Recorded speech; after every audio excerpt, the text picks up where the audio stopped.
소리만 내지 말고 박수 치면서 샬롬. 이제는 좀 익숙하실 텐데. 네. 우리 그 공부한 걸 조금 복습을 잠깐 한번 해보겠습니다. 첫째 시간에 공부한 것을 다시 축약을 하면 어떻게 우리 요약을 할 수 있을까요? 제가 강조했던 거 우리 한번 그 첫날 제가 강조했던 게 뭐였냐면 정체성 이야기였습니다. 우리가 뭐 다 또 정리할 수는 없고 딱 핵심적인 거 첫날 우리 요약을 하면 정체성 이야기를 할 때 기억하실 겁니다. 세 가지 정체성을 이야기했죠. 뭐였죠? 히브리, 그렇죠? 히브리. 그 다음에 이스라엘 백성 혹은 민족. 그 다음에 뭐였죠? 유대인이었습니다. 제가 이걸 갖고 우리 신앙적인 의미를 한번 따져봤습니다. 우리가 하나님의 자녀다, 또 예수의 제자다, 그리고 복음의 증인이다. 이렇게 세 가지를 한번 패럴렐로 우리 한번 비교를 하면서 우리가 한번 이야기를 해봤습니다. 어저께 우리 공부한 걸 좀 한번 정리할까요? 어제는 히브리인에 대한 정체성을 첫날했다면 어제는 우리 히브리인의 정체성에서 이스라엘 백성의 정체성이 뭔가라는 이야기를 하면서 광야에 대한 이야기를 했었습니다. 광야의 뜻이 뭐였었죠? 영어로는 우리가 미드바르라고 합니다. 미드바르라고 그렇게 이야기를 하는데 제가 이제 한국말로 적었습니다만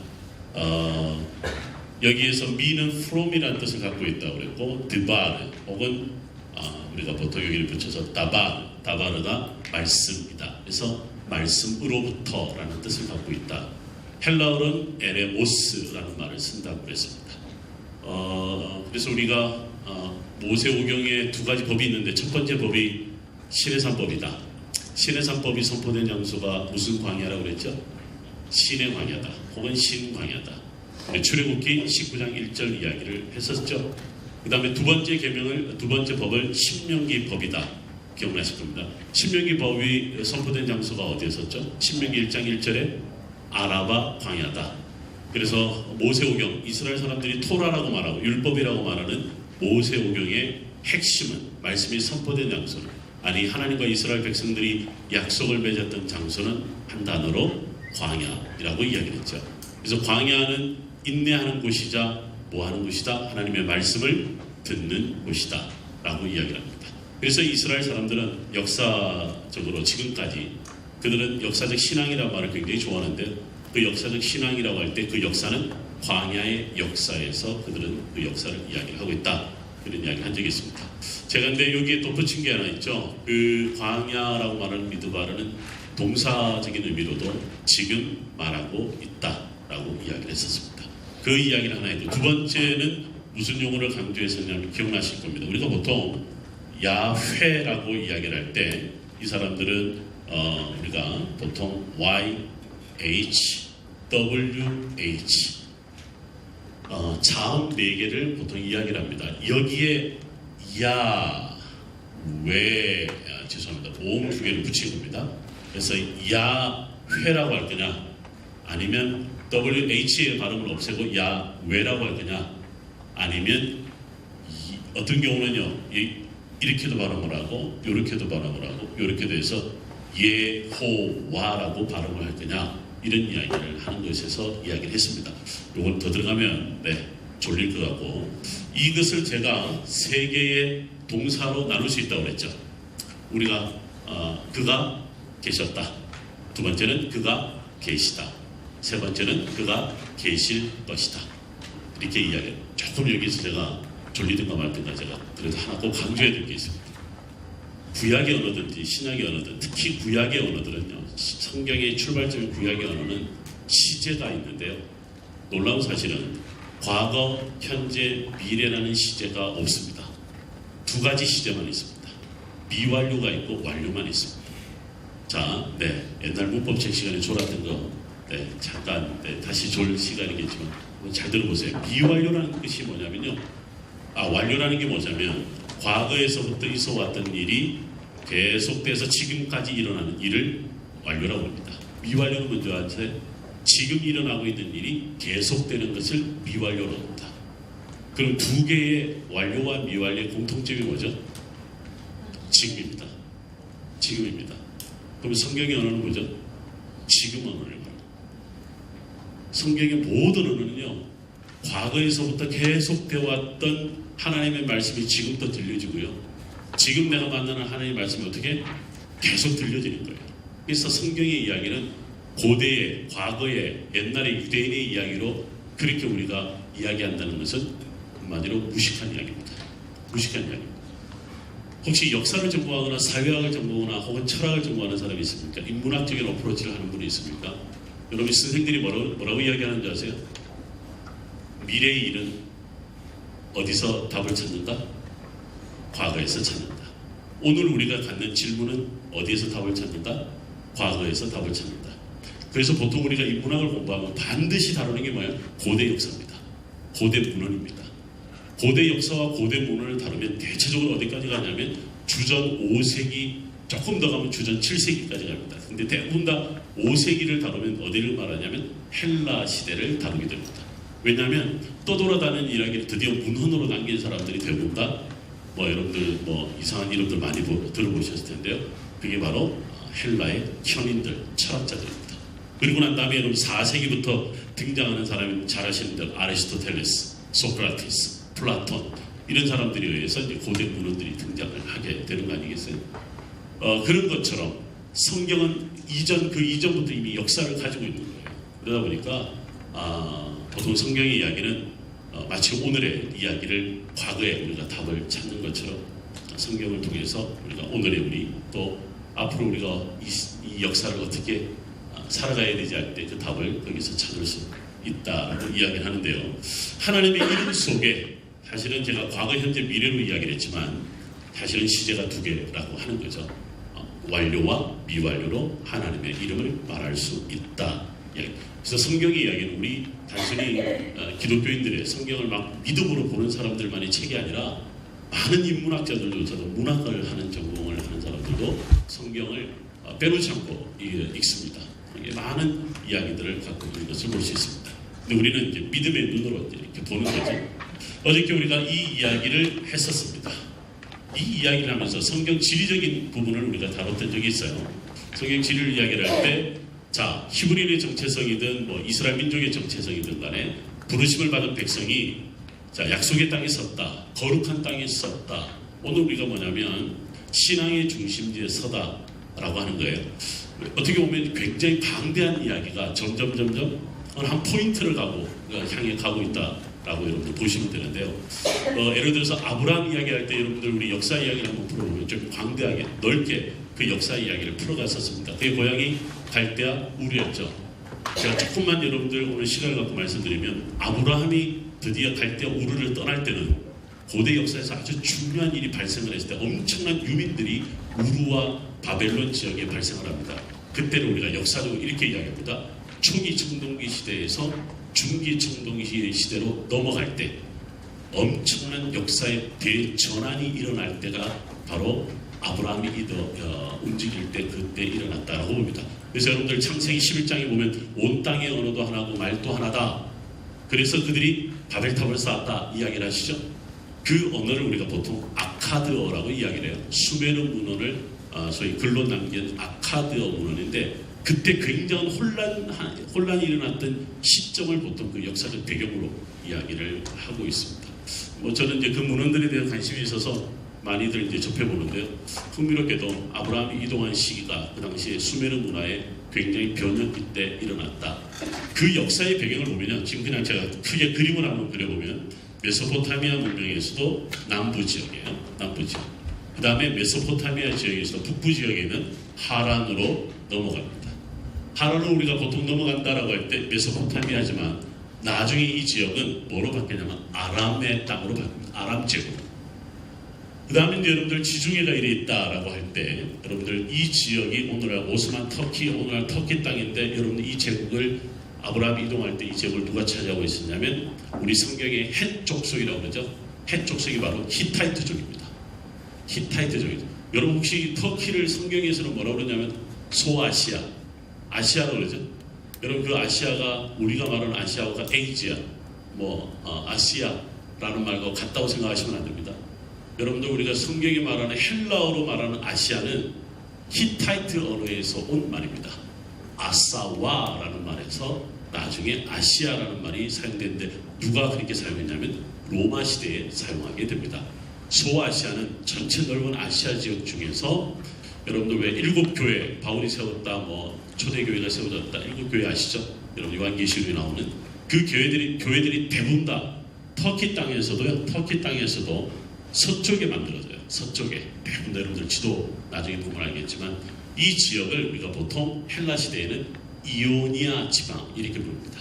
이오니아 지방을 가리켜 오늘은 터키 땅이지만 헬라 시대에는 터키까지 이 지역을 이오니아라고 불렀는데 미술을 전공하시는 분들은 이오니아 양식 이런 이야기 많이 들어보셨을 거예요. 이오니아 지역을 가리켜서 우리가 소아시아 지역이다 이런 이야기를 하죠.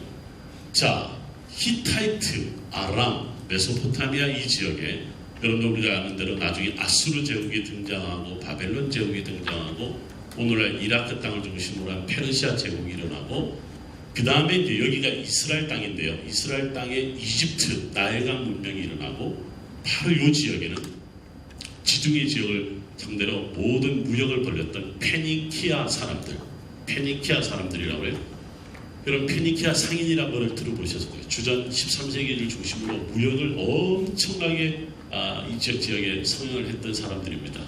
제가 이왕 나온 김에 페니키아 사람들 하면요, 여러분 고대 언어의 발생이 어떻게 고대 언어가 발생되었는가 이런 이야기를 역사로 책을 보든지 인터넷을 보면요 반드시 페니키아 사람들이 등장합니다. 페니키아 야들이 장사를 하면서 그 언어를 퍼뜨렸습니다. 그래서 페니키아 언어에서 크게 두 가지 언어가 나옵니다. 지금으로 말하면 하나는 히브리어가 나오고 하나는 헬라어가 나옵니다. 그래서 헬라어는요 이 페니키아에서 출발해서 지중해 바다에 나오는데 지중해 바다에 떠있는 몇 개 큰 섬이 있어요. 그 중에 여러분들 성경에는 그레데라고도 표현한 여러분 혹시 크레테 섬이라고 들어본 적이 있으세요? 지중해 바다에 나중에 여기 여행 가면 참 좋아요. 크레테 섬을 한번 가볼 기회가 있으면 좋은데 크레테 섬에 이 페니키아 언어가 들어와서 여러분들 나중에 그리스로 로마로 글자가 발생이 됩니다. 어쨌든 페니키아 사람들은 무역을 통해서 단순히 물건만 팔았던 게 아니라 언어까지도 전달시켰던 사람들이죠. 지금 제가 말하는 이 역사 이야기가 아브라함, 이삭, 야곱, 요셉 여러분들 잘 아는 우리 모세 오경에서도 창세기 시대에 해당하는 시점 모세 시대도 마찬가지입니다. 출애굽 시대가 주전 15세기다 주전 13세기다 이런 이야기를 하는데요.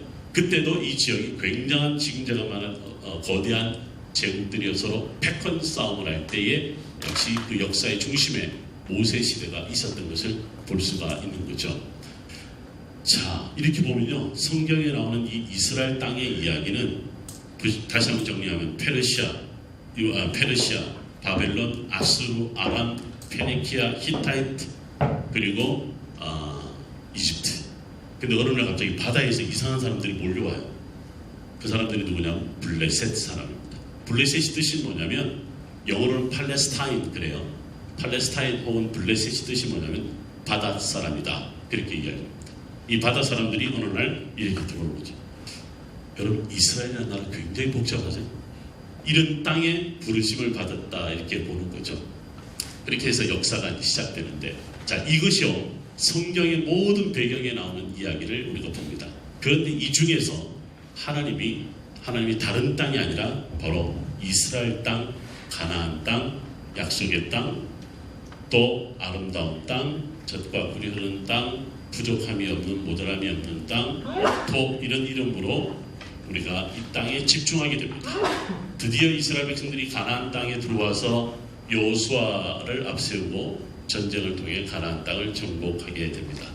자, 그래서 우리가 그 중에 이스라엘을 보는 거죠. 우리 공부한 것을 다시 복습을 하고 있습니다. 이스라엘 제국단에 무슨 산이 있었다 그랬죠? 발몬산.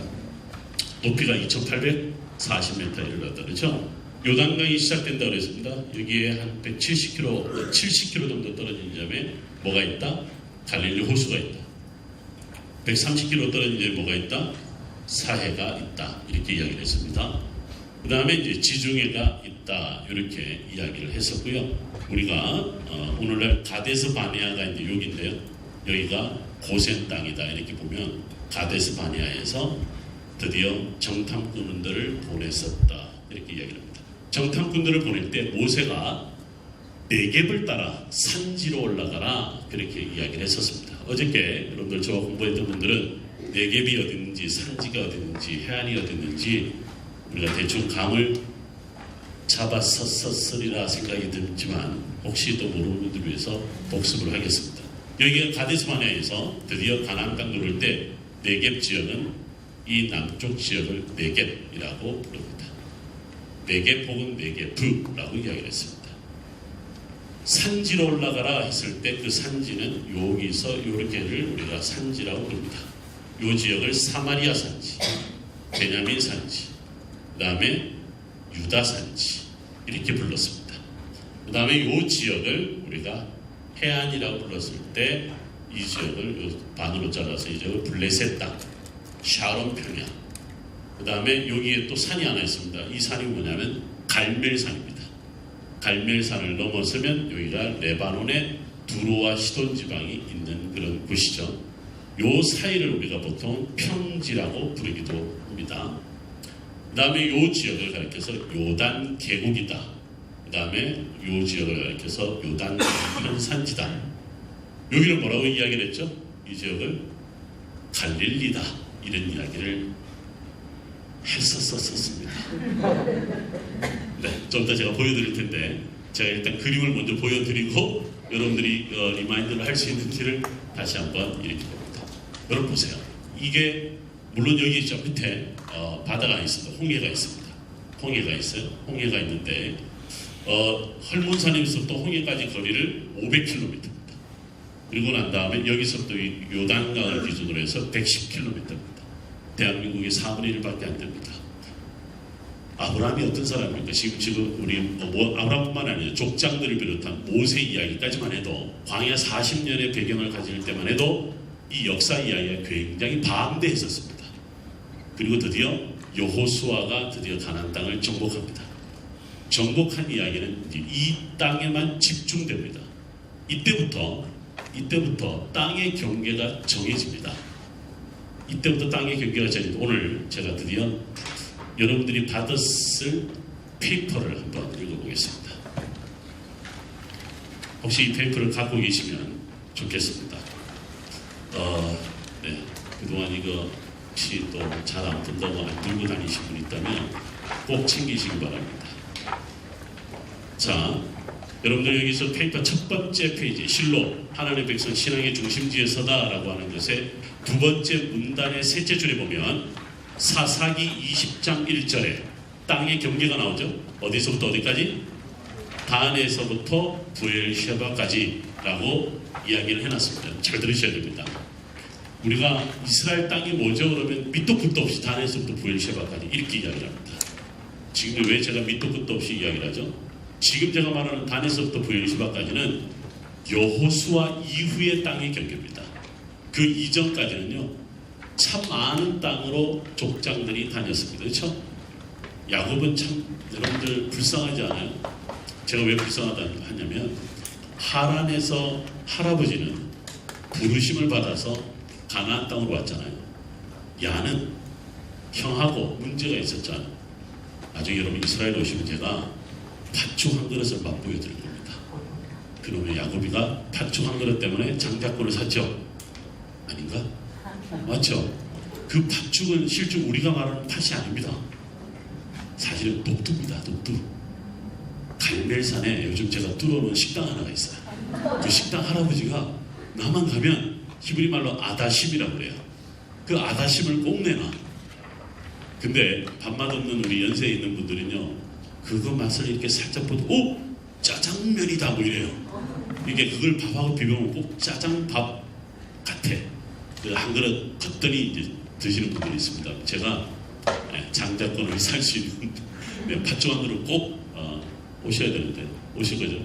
곧 만나겠습니다. 오늘 목사님이 거의 80% 내후년 1월달로 정하시는 것 같아요. 네, 어쨌든 그렇게 이야기를 하는데 에서와 야곱의 이야기가 등장하는데 교근이 파죽 때문에 도망가잖아요. 근데 여러분들 도망가는데 창세기 28장 10절에 보면요, 성경 저자는 참 짓궂다라는 생각이 들어요. 뭐라는 줄 아세요? 부엘셰바를 떠나 하란으로 도망간다 이렇게 나와요. 무슨 말인지 아세요? 하란에서 아브라함은 부엘셰바로 왔잖아요. 근데 야곱은 어때요? 부엘셰바에서 하란으로 가. 이 인생이 요즘은 죄송해요, 이런 말 써서 골 때려요. 할아버지는 부르심을 받아서 부름의 땅에 왔는데, 약속의 땅에 왔는데, 얘는 어떻게 약속의 땅에서 쫓겨가서 거기서 몇 년을 머물러요? 20년을 머물러. 물론 참 복도 많아. 네. 라헬을 만나기 위해서 레아도 없고 라헬도 없고 또 그 둘만 없나요? 여러 사람을 얻잖아요. 그렇게 해서 다시 가나안 땅에 오는 것을 볼 수 있습니다. 야곱의 인생이 참 재미있어요. 그때까지만 해도 지금 제가 아까 말했던 그 엄청난 고대 역사의 소용돌이 속에 이스라엘 땅이 있었던 것을 볼 수 있는 거죠. 자, 출애굽을 해서 드디어 가나안 땅에 들어왔다. 여호수아부터 이 모든 이스라엘 땅의 역사는 요 좁은 땅 안에 다 일어납니다. 이 좁은 땅 안에 다 일어나는 건데, 지금 네겝이라고 말했고 산지라고 말했잖아요. 부엘셰바가 바로 여기 있습니다. 네겝에 시작되는 지점. 단이 어디냐면 바로 여기에 있습니다. 단이라고 합니다. 그래서 단에서부터 부엘셰바까지는 250km 정도가 됩니다. 250km 정도입니다. 여기서부터 남쪽까지가 약 250km 정도가 되는 거죠. 그래서 우리가 500km다 이런 이야기입니다. 어제 우리 공부할 때 기억나시잖아요. 제가 부엘셰바를 기준으로 영적인 제로 라인이다. 그래서 부엘셰바에서 부자가 되고 싶으면 어디로 가라? 북쪽으로 가라. 지혜를 얻고자 하면 어디로 가라? 남쪽으로 가라. 그런 이야기를 했습니다. 제가 동서남북 이야기가 나오는데요. 다음에 한번 언제 또 성경 공부할 기회가 있으면 좋겠습니다만, 창세기 13장에 보면 왜 제가 그런 이야기 했죠. 조카 롯과 함께 헤어질 때, 야, 북쪽과 남쪽과 동쪽과 서쪽을 바라보라, 이런 이야기합니다. 제가 성경 지리를 강의하면서 목회자들에게 이 질문을 했습니다. 우리는 보통 동, 서, 남, 북 이렇게 이야기했죠. 오늘 우리 목사님하고 이제 우리 오늘 대형면을 가지신 우리 집사님이 운전을 해주셔서 846m의 마운튼, 목사님 어디였죠? 네, 그 산을 갔습니다. 제가 이 높이를 굉장히 어디 가나 꼭 강조합니다. 846m. 예루살렘 높이가 해발 780m. 제일 높은 데가 약 820m 정도가 됩니다. 그거보다도 더 높은 산을 오늘 가봤습니다. 그래서 이렇게 쭉 내려다 봤는데, 뭔 이야기다 이야기했지? 네? 잘 따라오시는데. 보통 우리가 동서남북 그런데 성경은요, 여러분들 나중에 13장을 쭉 읽어보면 북쪽과 남쪽 그리고 동쪽과 서쪽 이렇게 이야기해요. 그래서 제가 물었습니다. 목회자가 왜 그렇죠? 저 자식 마음대로 그냥 뭐 동서남북이 아니라 북남동서 했나 보죠, 이렇게 이야기합니다. 저 같은 경우는 성서 지리학자가 사실은 아니라 성경 언어학자라고 말씀드렸는데요. 놀라운 사실은 동서남북은 방향이 아닙니다. 잘 들으세요. 동쪽은요, 우리가 영어로 말하면 forward라는 뜻이에요. 앞으로라는 뜻입니다. 앞으로. 서쪽은 뭘까요? 뒤편이 됩니다. 뒤편이 됩니다. 남쪽은 뭐냐면 광야라는 뜻입니다. 네겝이라는 뜻입니다. 북쪽은 여러분들이 왜 그 예레미야가 그랬잖아요. 이스라엘을 구원할 자가 북쪽에서 온다. 사실 바벨론을 이야기하거든요. 북쪽에라고 말하는 짜폰이라는 말은요, 사실은 메소포타미아 바벨론 문헌에 나타나는 지혜의 신 이름이 짜폰입니다. 그러니까 북쪽은요, 5만 가지 우상들이 내려오는 것으로 이해를 했던 거예요. 그러니까 아브라함에게 이 동서남북을 다 주겠다라고 하는 것은요, 앞이든 뒤든 광야든 어떠한 것이든 이 땅을 찾아오는 것조차도 너의 땅이 될 것이다. 그런 의미를 갖고 있습니다. 자, 그런데 좀 더 집중해서 드디어 이스라엘 백성들이 가나안 땅에 들어왔을 때는 단에서부터 부엘셰바까지 이야기를 하는 겁니다. 여기에서 우리가 좀 오늘 좀 같이 공부를 나눴으면 좋겠습니다. 자, 우리가 어제 공부했던 부분을 조금 반복해서 이야기하지만 우리가 12개 지파 땅을 나눴던 것을 기억을 하게 될 겁니다.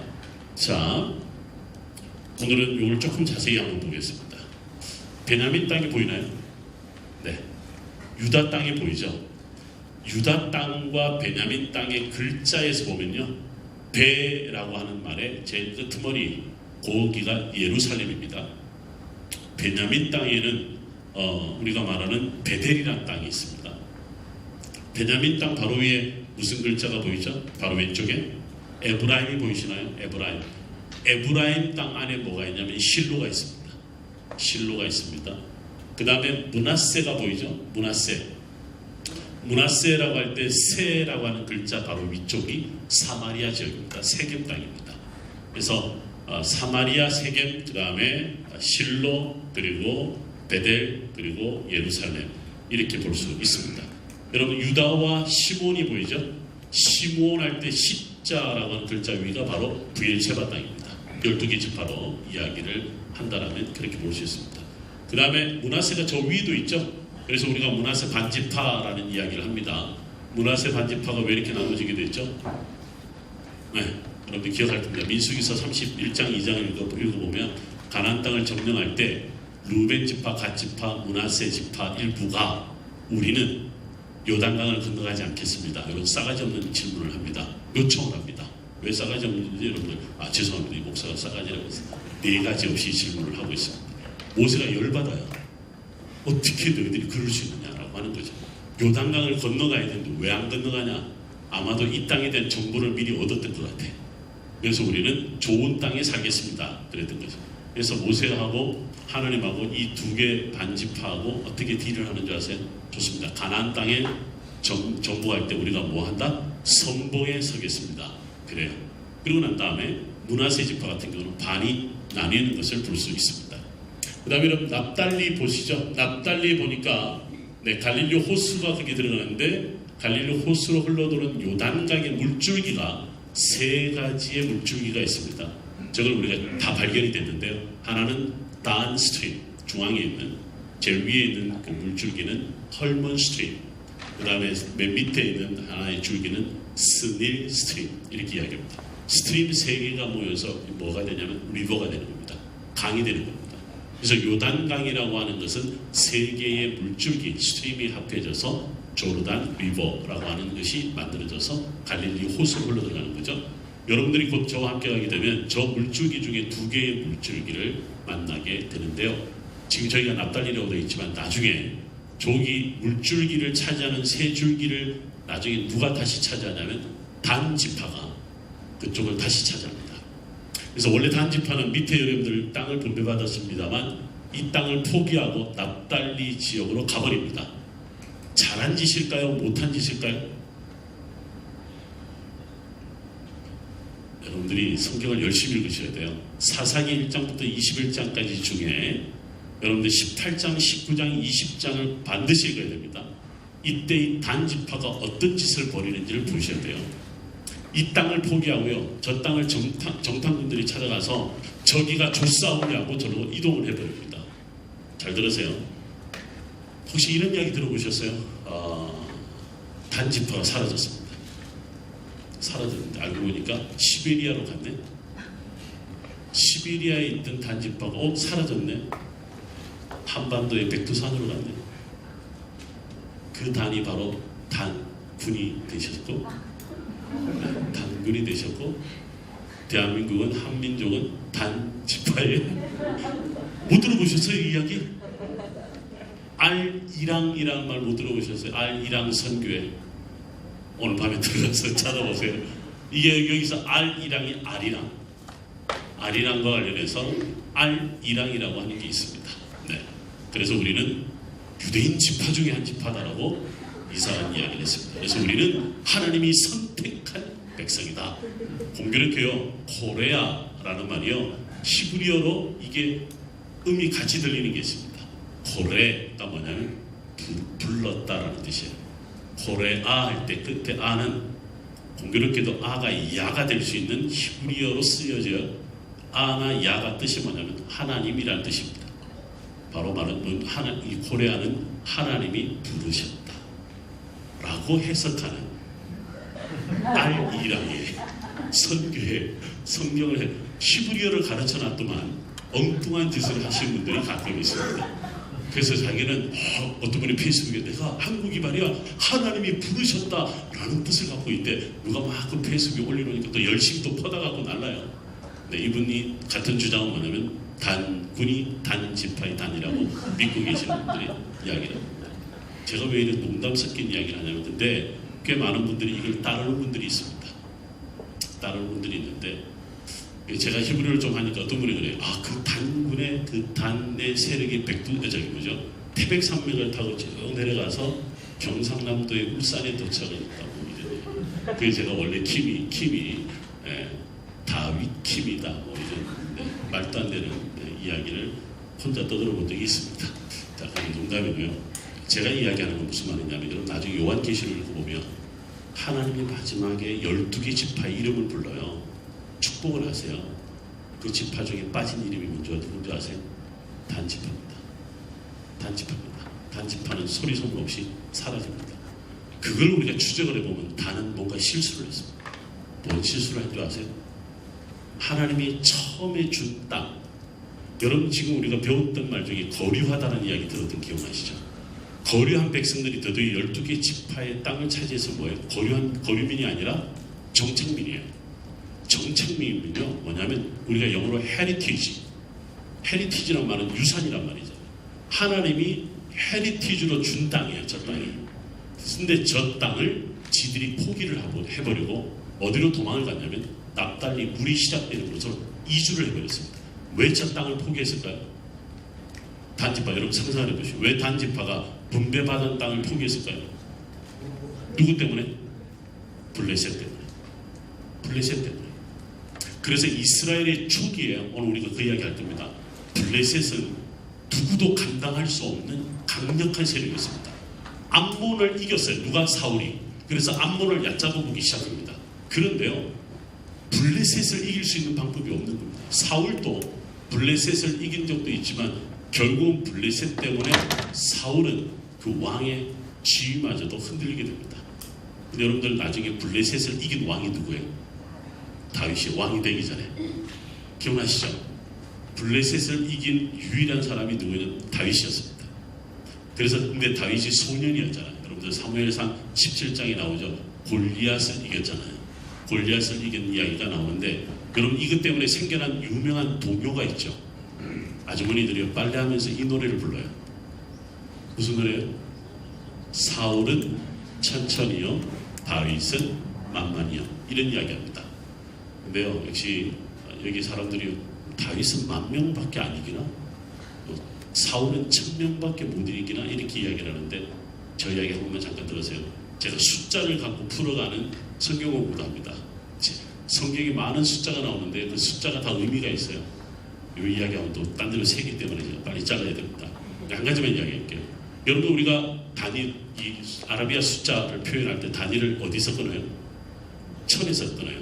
동그라미 하나 둘 세 개 콤마, 동그라미 하나 둘 세 개 콤마. 그렇죠? 아라비아 숫자의 최고의 수는 뭐냐면 000 그리고 1, 1000입니다. 그리고 나서 1001, 1002 이렇게 들어가죠. 여러분들 히브리어 알파벳에는 하나하나가 다 숫자가 있습니다. 최고의 숫자가 1000입니다. 그래서 사울이 말했던 1000이란 말은요 사람이 셀 수 있는 최고의 숫자가 1000입니다. 그럼 만은 뭔지 아세요? 그 만이 아닙니다. 아라비아 숫자의 만이 아니라 영어로 many or much라는 뜻입니다. 바꿔 말하면 셀 수 없는 명사를 셀 때 쓰는 숫자가 만입니다.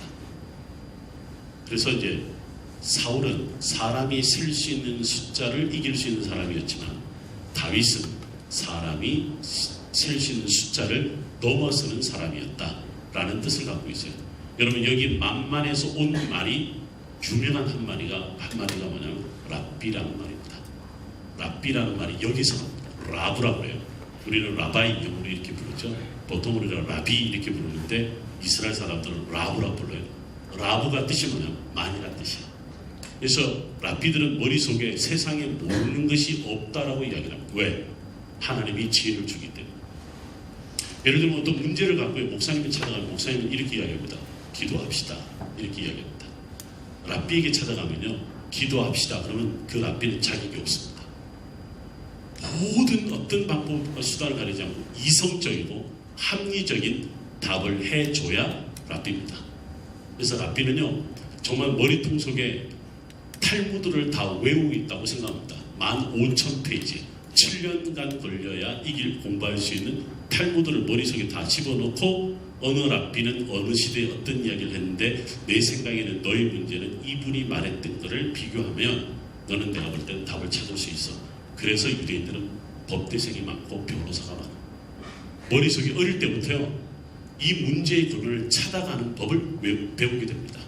그리고 어떤 세상의 문제로 하나님이 응답하셔 이런 소리 안 합니다. 왜? 하나님이 이미 우리에게 다 응답해 주셨고 응답을 했던 길을 찾아가. 어제 여러분 우리 길에 대해서 이야기 배웠잖아요. 그게 어디에 담겨있다? 할라카, 즉 탈무드에 담겨있다. 이렇게 이야기를 하니까 그러니까 맨날 뭘? 탈무드를 찾는 거예요. 여러분 나중에 이스라엘 가서 보시면 알겠지만 뭐 국가기관이든지 박물관이든지 어떤 학교기관에 가면 항상 정문에 뭐가 기록되냐면 성경 구절이 기록이 되어 있습니다.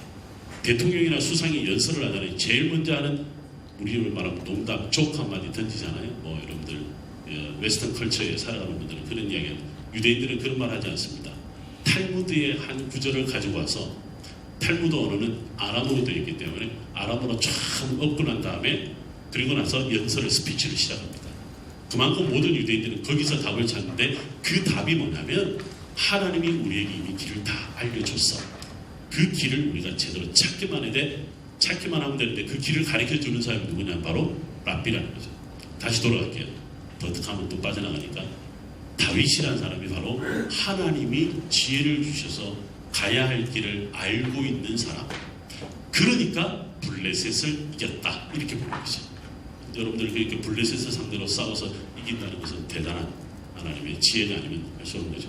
바꿔 말하면요 다는 블레셋과의 싸움을 피했던 겁니다.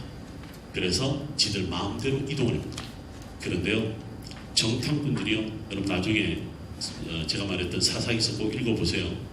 정탐꾼 두 놈이 가서 뭐라고 그러냐면 거기가 참 조용하더이다. 한적한 곳이더이다. 이렇게 보고를 해요. 얘는 나중에 여러분 가보시면 알겠지만 정말 조용하고 정말 물이 퐁퐁 솟아나는 아름다운 곳인데 그런데 이 양반이 역사를 잘못 읽었어요. 거기서 동쪽으로 70km 가면 다메섹이고 서쪽으로 50km 가면 두로와 시돈 지방이 있습니다. 다메섹은 아람 제국의 수도고 두로와 시돈 지방은 페니키아의 수도입니다. 그러면 저 옮겨간 새로운 단지역 납달리의 납자가 있는 저 지역은 5만 가지 우상을 비롯해서 5만 가지 세상의 문화들이 들어오는 곳이었다는 거죠. 블레셋을 피하려다가 더 엄청난 세력을 맡게 된 거죠. 그래서 단지파는 일찌감치 사라지게 됐다는 거죠. 그러니까 어려움이 있으면 피하지 말고 싸워야 돼요.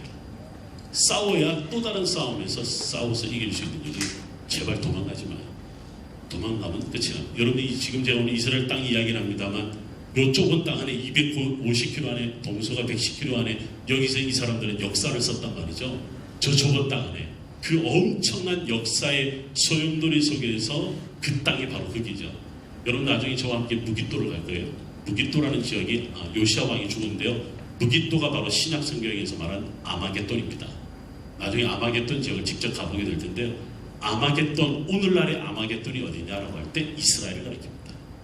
조그만한 땅 때문에 도대체 무슨 세계의 전쟁이 일어날 거냐 그런 이야기를 하는데 우리는 대충 느낌으로 알 수 있습니다.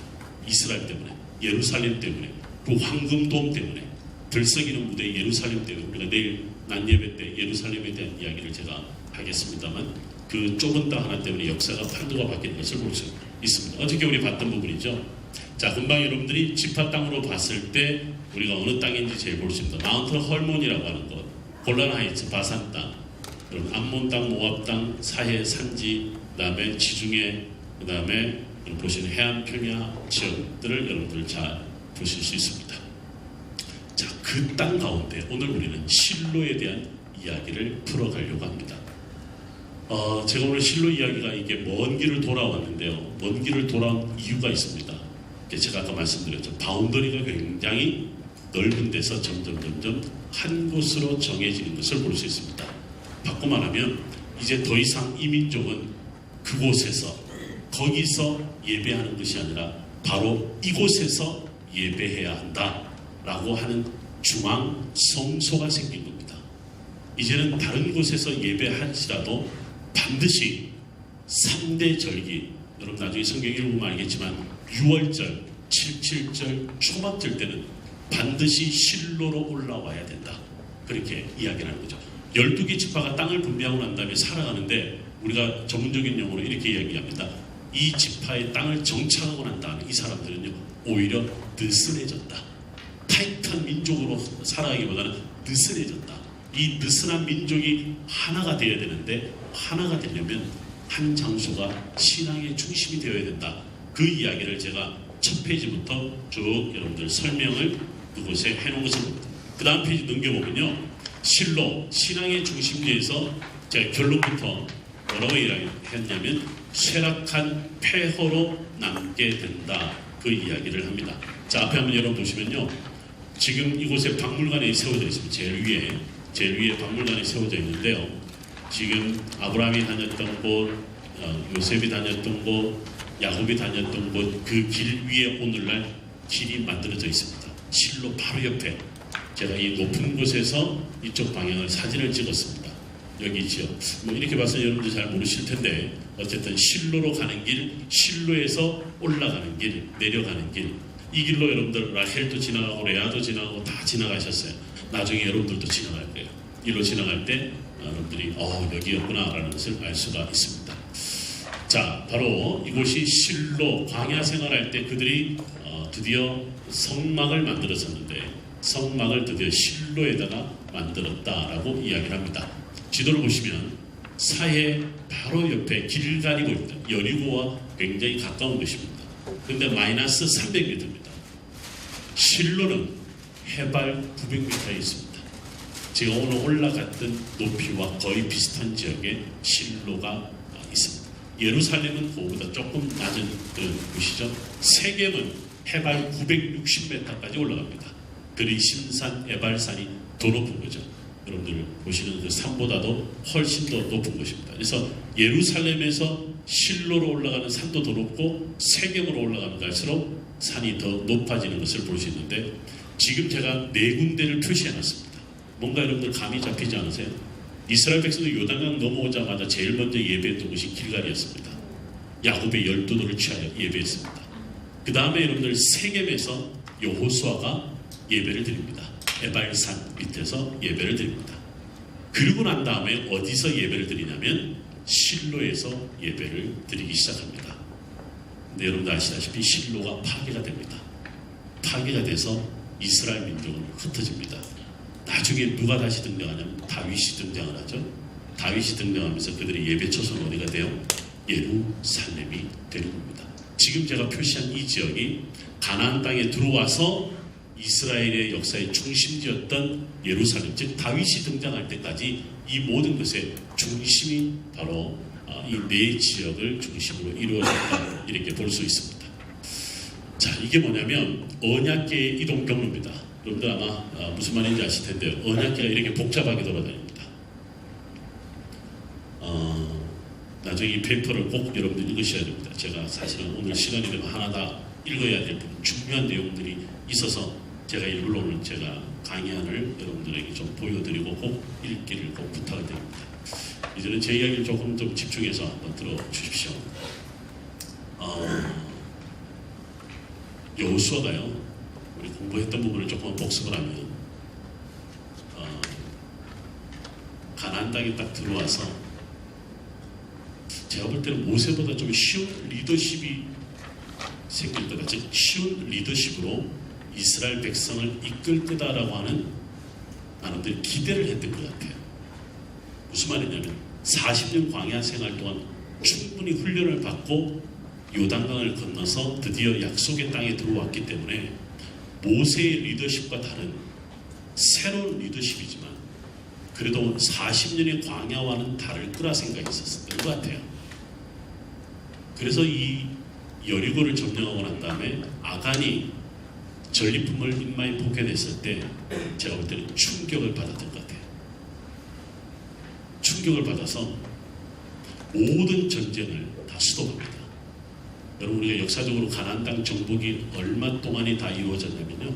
5개월에서 6개월 안에 여호수아가 모든 이 땅을 다 점령했다라고 역사학자들은 보수주의학자들은 이야기를 합니다. 얼마나 급했을까요? 40년을 기다려온 가나안 땅 정복이 얼마나 급했을까요? 근데 여리고성을 딱 점령하고 난 다음에 아이성을 정복하는데 실패를 합니다. 여호수아가요, 이 실패의 원인은 어디서 찾냐면 전략에서 찾지 않습니다. 무기의 무용, 즉 무기가 모자랐다, 무기가 부족했다, 이것에 문제점을 두지 않습니다. 누가 우리 가운데 하나님의 법을 어겼느냐라는 겁니다. 여러분 저 따라 한번 하실래요? 헤렘이라는 우리가 신학 사전을 찾으면요, 진멸법이라고 합니다. 진멸법, 헤렘법이라고 해요. 아주 중요한 겁니다. 여러분들 우리 구약 성경에 읽으면 하나님이 사랑의 하나님이시다가도 어떤 하나님이시죠? 진노하신 하나님이죠. 여러분 우리가 전도할 때요, 가끔 성경 이야기를 해주면 전도를 받는 친구들이 이런 이야기합니다. 야, 구약을 읽어보니까 참 니네 하나님 잔인하더라. 어떻게 이렇게 다 죽여버릴 수 있느냐? 왜 이렇게 다 진멸할 수 있느냐? 씨도 말리지 않고 다 없앨 수 있느냐? 어떻게 전리품 그거 전쟁 치르고 나면 가져갈 수 있는 거 아니야? 그 왜 진멸품마저도 가져오지 못하게 했을까? 여러분 여호수아가요, 반드시 이거를 전쟁을 치르는 모든 군인들에게, 이스라엘 백성들에게 내렸던 명령이었습니다. 이걸 우리가 전문적인 용어로 헤렘법 이렇게 이야기합니다. 여러분 그런 이야기 들어보시지 않으셨어요? 아니 여러분들 스스로가 하나님 너무하시다, 진노하시는 하나님, 어떻게 그렇게 용서가 많으시고, 우리가 하나님이란 누군가 이런 거 배우면 하나님에 대해서 좋은 것만 알잖아요. 근데 하나님이 진노하시는 하나님 좀 피해가고 싶을 때 있지 않으세요? 여러분들 살짝 잘못했는데, 잘못되면 하나님이 나한테 진노하시는 거다, 하나님 나한테 벌을 내리시는 거다. 근데 그 벌이 좀 오래가, 도저히 회복이 안 될 만큼 자꾸 하나님 나를 자꾸 그냥 한쪽으로 밀어넣어. 그때쯤 되면 여러분 어떻게 돼요? 하나님 없나 보다, 하나님 믿어도 잘 믿어도 별거 아니네, 이렇게 가는 사람들이 있는데요. 여러분들이 여기에 집중해야 되겠습니다. 왜 하나님은 여호수아를 통해서 진멸법을 선포하셨을까요? 왜 진멸법? 여러분들 왜 하나님은 모든 것을 씨를 말리지 않게 다 죽이라고 그랬을까요? 왜 성경은 우리에게 그렇게 잔인한 스토리를 우리에게 보여줄까요? 지금까지는 참 달라요. 아브라함을 품으셨고 요셉도 품으셨고 광야에서 그렇게 용서하시고, 어제 우리 모세 이야기 들었잖아요. 그렇게 네 가지 없는 질문을 하는데도 모세를 품으시고 안으시고 모세를 통하여 이스라엘 백성들을 출애굽시키잖아요. 그런 하나님이요, 여호수아 이후에는 너무너무 하시는 하나님으로 나타납니다. 왜 그랬을까요? 왜 그런가 아세요? 왜 진멸을 했냐면 이렇게 우리가 보통 정리합니다. 그렇지 않으면 너희들이 죽기 때문에. 우리 안에 영적인 문제로 봤을 때 죄가 완전히 도말되지 않으면 결국은 그 죄는 우리를 다시 죽이는 세력이 되기 때문에, 이게 성경학자들이 가르치는 내용입니다. 여러분 나중에 보세요. 이스라엘 백성들이 가나안 땅을 다 정복해요.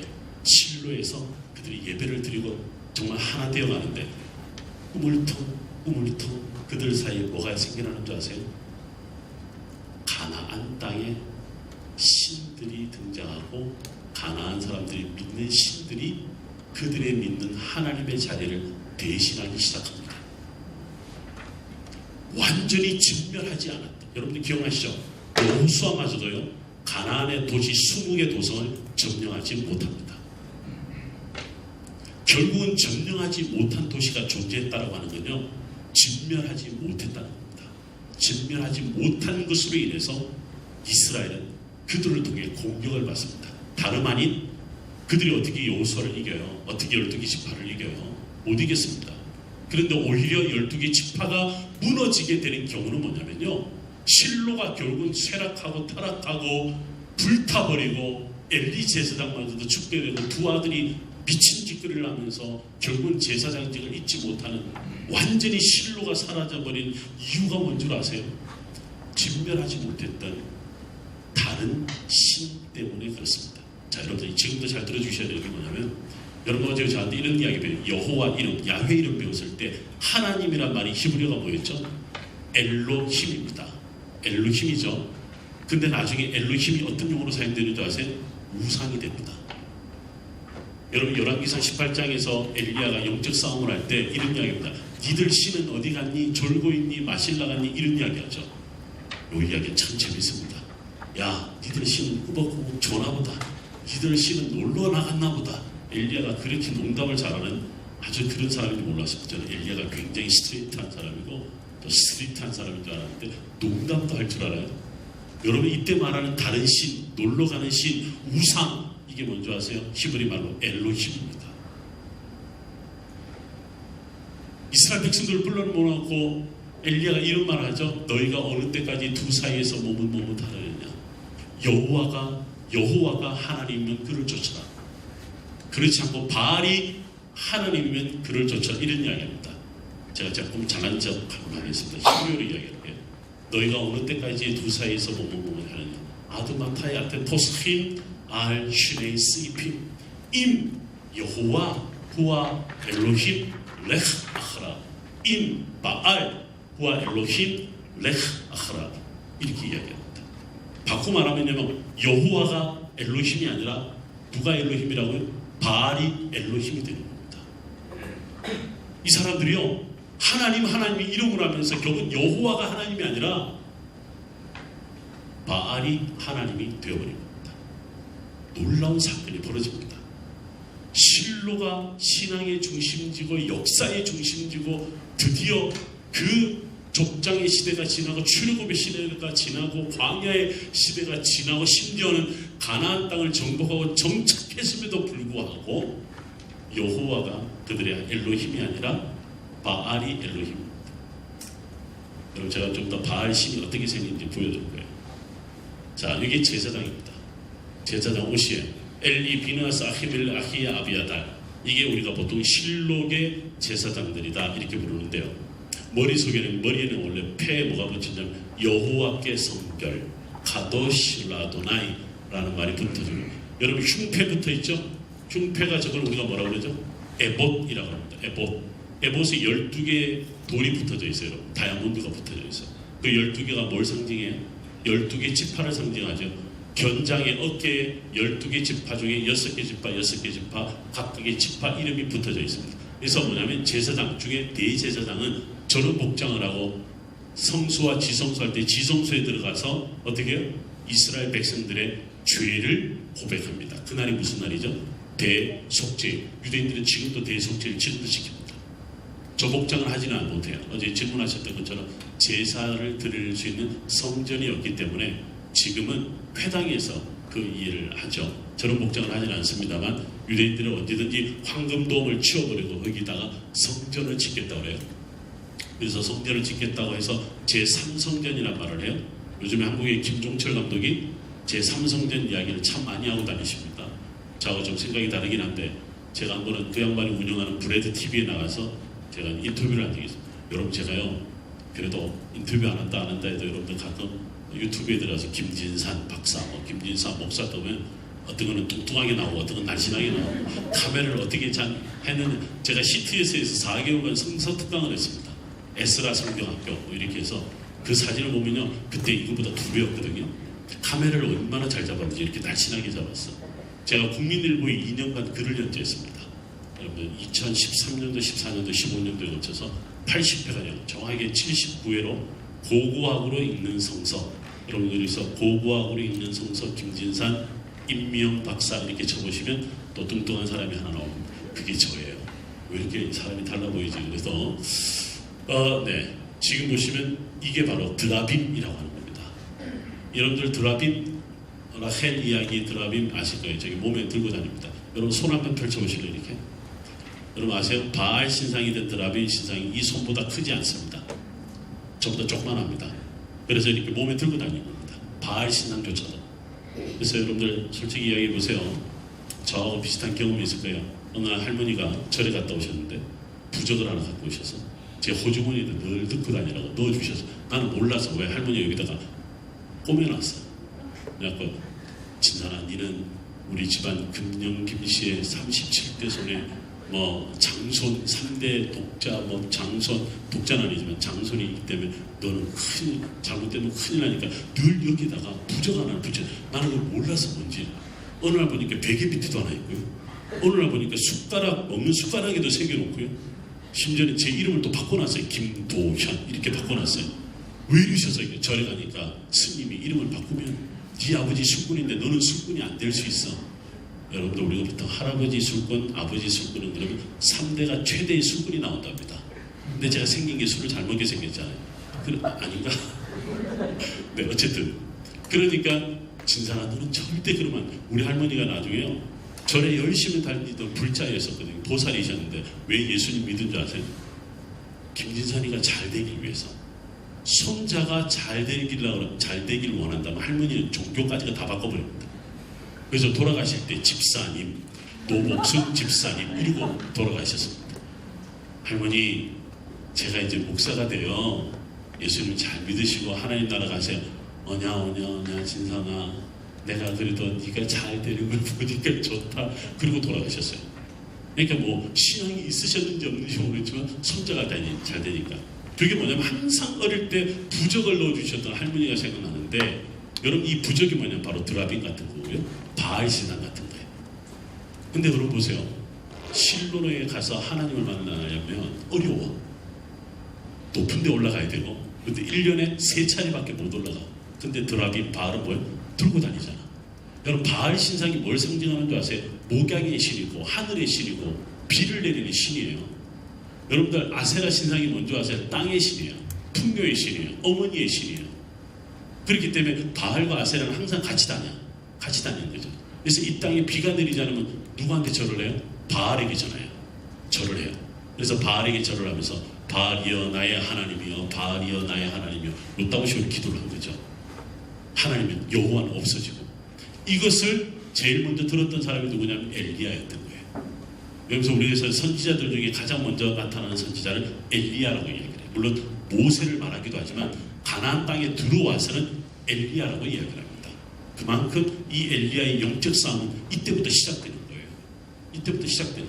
여러분들 중에 제가 볼 때는 영적으로 예민하신 분들이 몇 번 보여요.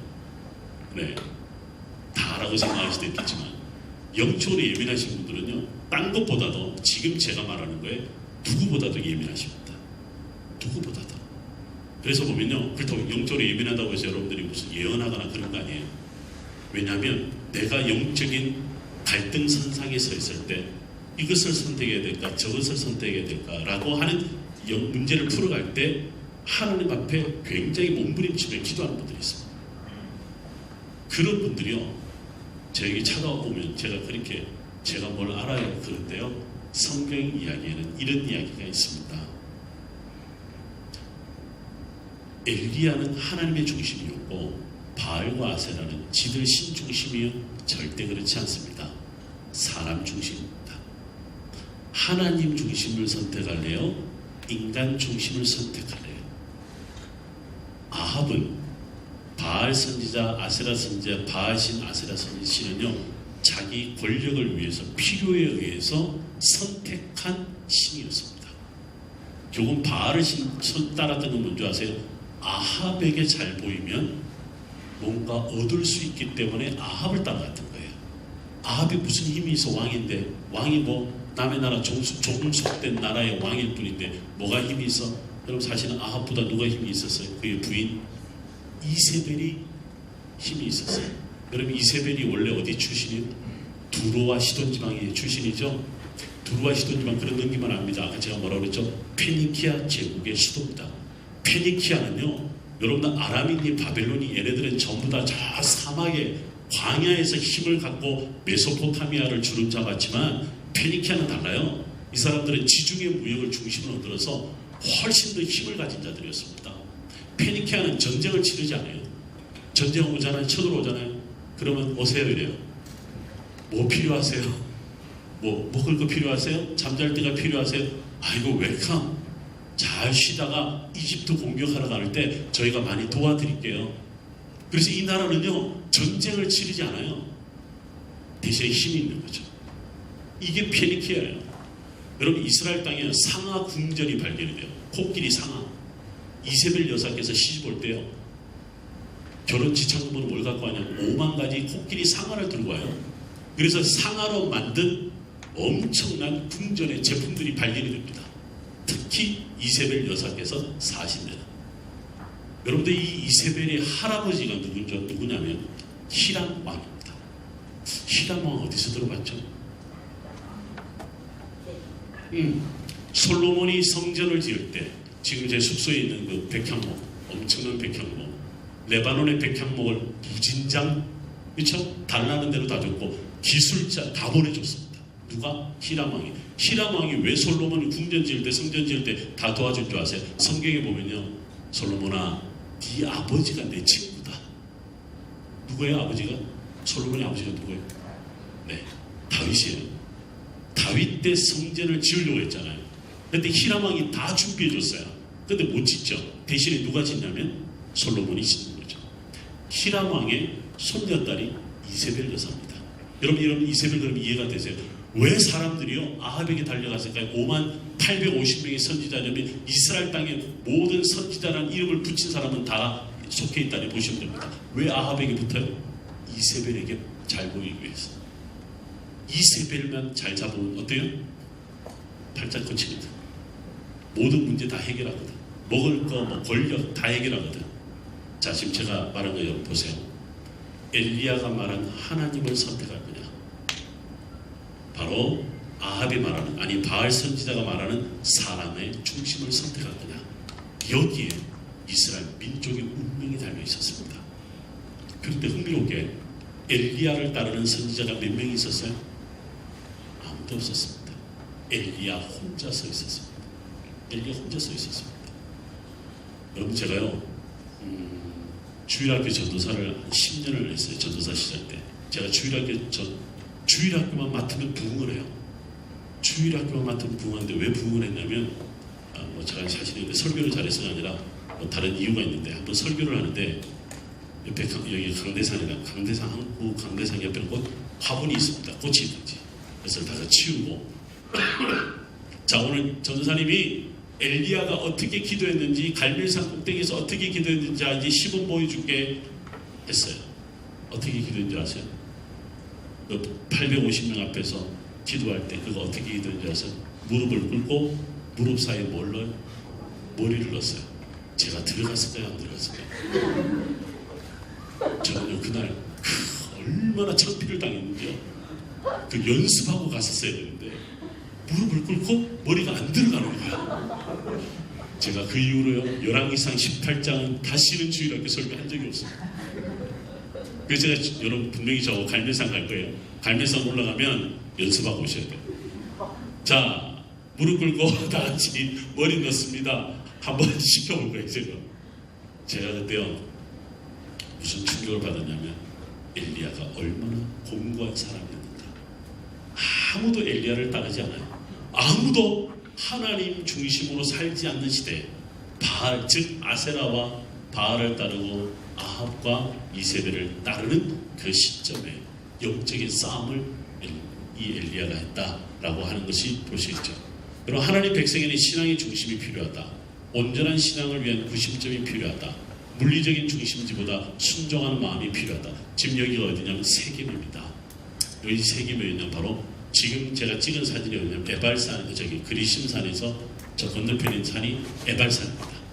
바로 여기가 세겜성이 있는 곳이고요.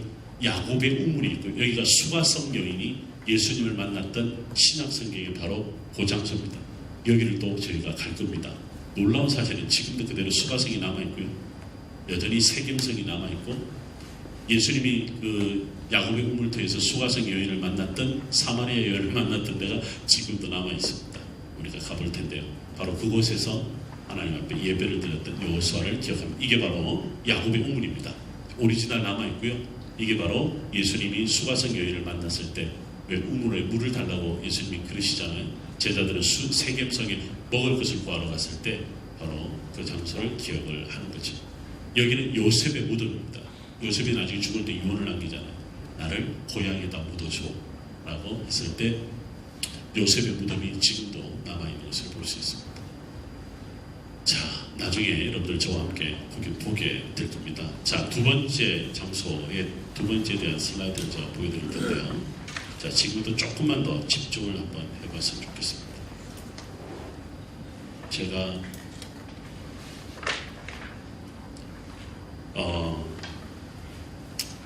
이스라엘 사람들이요, 결국은 많은 역사를 거치면서 결국은 하나님 중심으로 삽니다. 지금 이번에는요, 우리가 신앙의 중심이 뭐냐라고 할 때 이스라엘 사람들은 그 신앙의 중심을 쉐마 기도라고 이야기를 합니다. 쉐마 기도에 대한 이야기를 할 때 기억나실 거예요. 이 쉐마 기도는 히브리 말로 이렇게 씁니다. 히브리 말로 쉰, 웸, 아인, 쉐마, 듣다, 샤마라고는 동사에서 나온 말입니다. 이 말이 나오는 것이 신명기 6장에 나온다라고 말씀드렸고, 그 매주자라고 하는 것이 붙어있다고 그랬고, 어저께 왜 제가 이렇게 표시해보자라고 했을 때 그 말도 표시가 되어 있는 것이 제일 오른쪽에 있는 글자가 바로 그 글자입니다. 유대인들은 그래서 태어나면 제일 먼저 듣는 소리가 뭐냐면 쉐마 기도다. 6장 4절, 5절, 6절, 7절을 듣게 된다. 죽을 때도 그렇게 쉐마 기도를 한다. 그 다음에 회당에 하루에 일주일에 뭐 3번 예배 드리거나 뭐 하루에 어떤 사람 3번 예배 드릴 때도 역시 쉐마 기도를 한다, 이렇게 이야기를 해요. 이게 이제 모음이 적혀 있는 점과 짝대기가 모음입니다. 그래서 이거를 쉐마라고 부르고 쉬마라고도 부르기도 합니다. 자, 이게 이제 원래 원문입니다. 히브리어 원문 구경 한번 해보세요. 이따오식으로 생겼습니다. 쉐마 이스라엘 아도나이 엘로헤이누 아도나이 에하. 첫 번째 줄 5절에 베 아하부타 에타 아도나이 엘로헤이카 베콜 레바베카 오베콜 납시카 오베콜 메오데카. 제가 틀려도 뭐 여러분도 아시겠어요? 끝에 보니까 카카카카 그러죠? 바로 이게 뭐냐면 내 여호와 하나님을 사랑해라. 어떻게 하냐면 내 마음과 내 뜻과 내 정성을 다하여 내 하나님 여호와를 사랑하라. 이게 유대인들의 쉐마 기도문입니다. 가장 핵심적인 말씀이죠. 자, 요게 유대인들이요, 지금도 이 복장으로 기도합니다. 신앙의 중심. 그들은 지금 이것은요, 오늘날에는 예루살렘이다, 그렇지 않습니다. 유대인들은 기도할 수 있다면요, 어떤 장소에서도 이 사람들은 기도하기도 합니다. 근데 기도할 때 항상 이 복장으로 하죠. 여기서 여러분들 혹시 유대인들이 회당을 가볼 기회가 있다면 아마 회당에서 안식일을 예배드릴 때 이 복장을 하고 있습니다. 머리에 이렇게 빵떡 모자 같은 걸 써요. 이걸 키파라고 그래요. 키파. 뭐라고요? 키파라고 그래요. 그 다음 뭐 이마에 뭐 달고 있죠. 근데 여러분들 눈 좋으신 분 보이세요? 이마에 달고 있는 함에 삼지창 요 글자가 보이세요? 보이세요? 네. 나중에 한번 가까이 이렇게 볼 기회가 있으면 보시면 돼요. 저기도 쉐마 이스라엘이라는 말이 들어가 있습니다. 그 다음에 여러분들 팔에 뭘 감고 있어요. 팔에 감고 있는데 이걸 10번을 감고, 여기 3번, 여기 7번에서 10번을 감게 되고, 들고 있는 부분이 바로 신명기 말씀을 보고 있다, 이렇게 보시면 되는데요. 쉐마는 유대인들이 늘 기도하는 거지만 우리 개신교인들도 늘 공유할 수 있는 유대인들의 신앙 고백이다. 유일하신 하나님에 대한 독특한 고백 전통이다. 잘 들으세요. 유일하신, 히브리 말로 에하드라고 해요. 하나라는 뜻입니다. 원이라는 뜻입니다. 바꿔 말하면 유대인들이요, 신앙의 중심이다라고 할 때 실로가 무너져도요, 예루살렘이 파괴되어도 이 사람들이 그 흩어진 2000년 동안 디아스포라 하면서 그들이 항상 잊지 않았던 것은 뭐냐면 쉐마 기도인데, 쉐마 기도에서 한 하나님을 믿고 있다라고 하는 고백이 있는 거죠. 실로는 그렇게 무너졌습니다. 왜 그런 줄 아세요? 유일하신 하나님을 향한 유일 신앙이 무너졌기 때문에 그렇다라고 하는 겁니다. 이유는 우리가 결론적으로 그렇게 이야기를 하는, 그래서 유대인들은 오늘날 이것으로 살아가는 것을 볼 수 있죠. 자, 성전이 무너졌습니다. 그 다음에 미슈나와 탈무드 시대가 도래하자 그들은 곳곳마다 기도할 수 있는 전통을 세웠는데 그것이 바로 쉐마 기도이다 라고 이야기를 할 수 있습니다.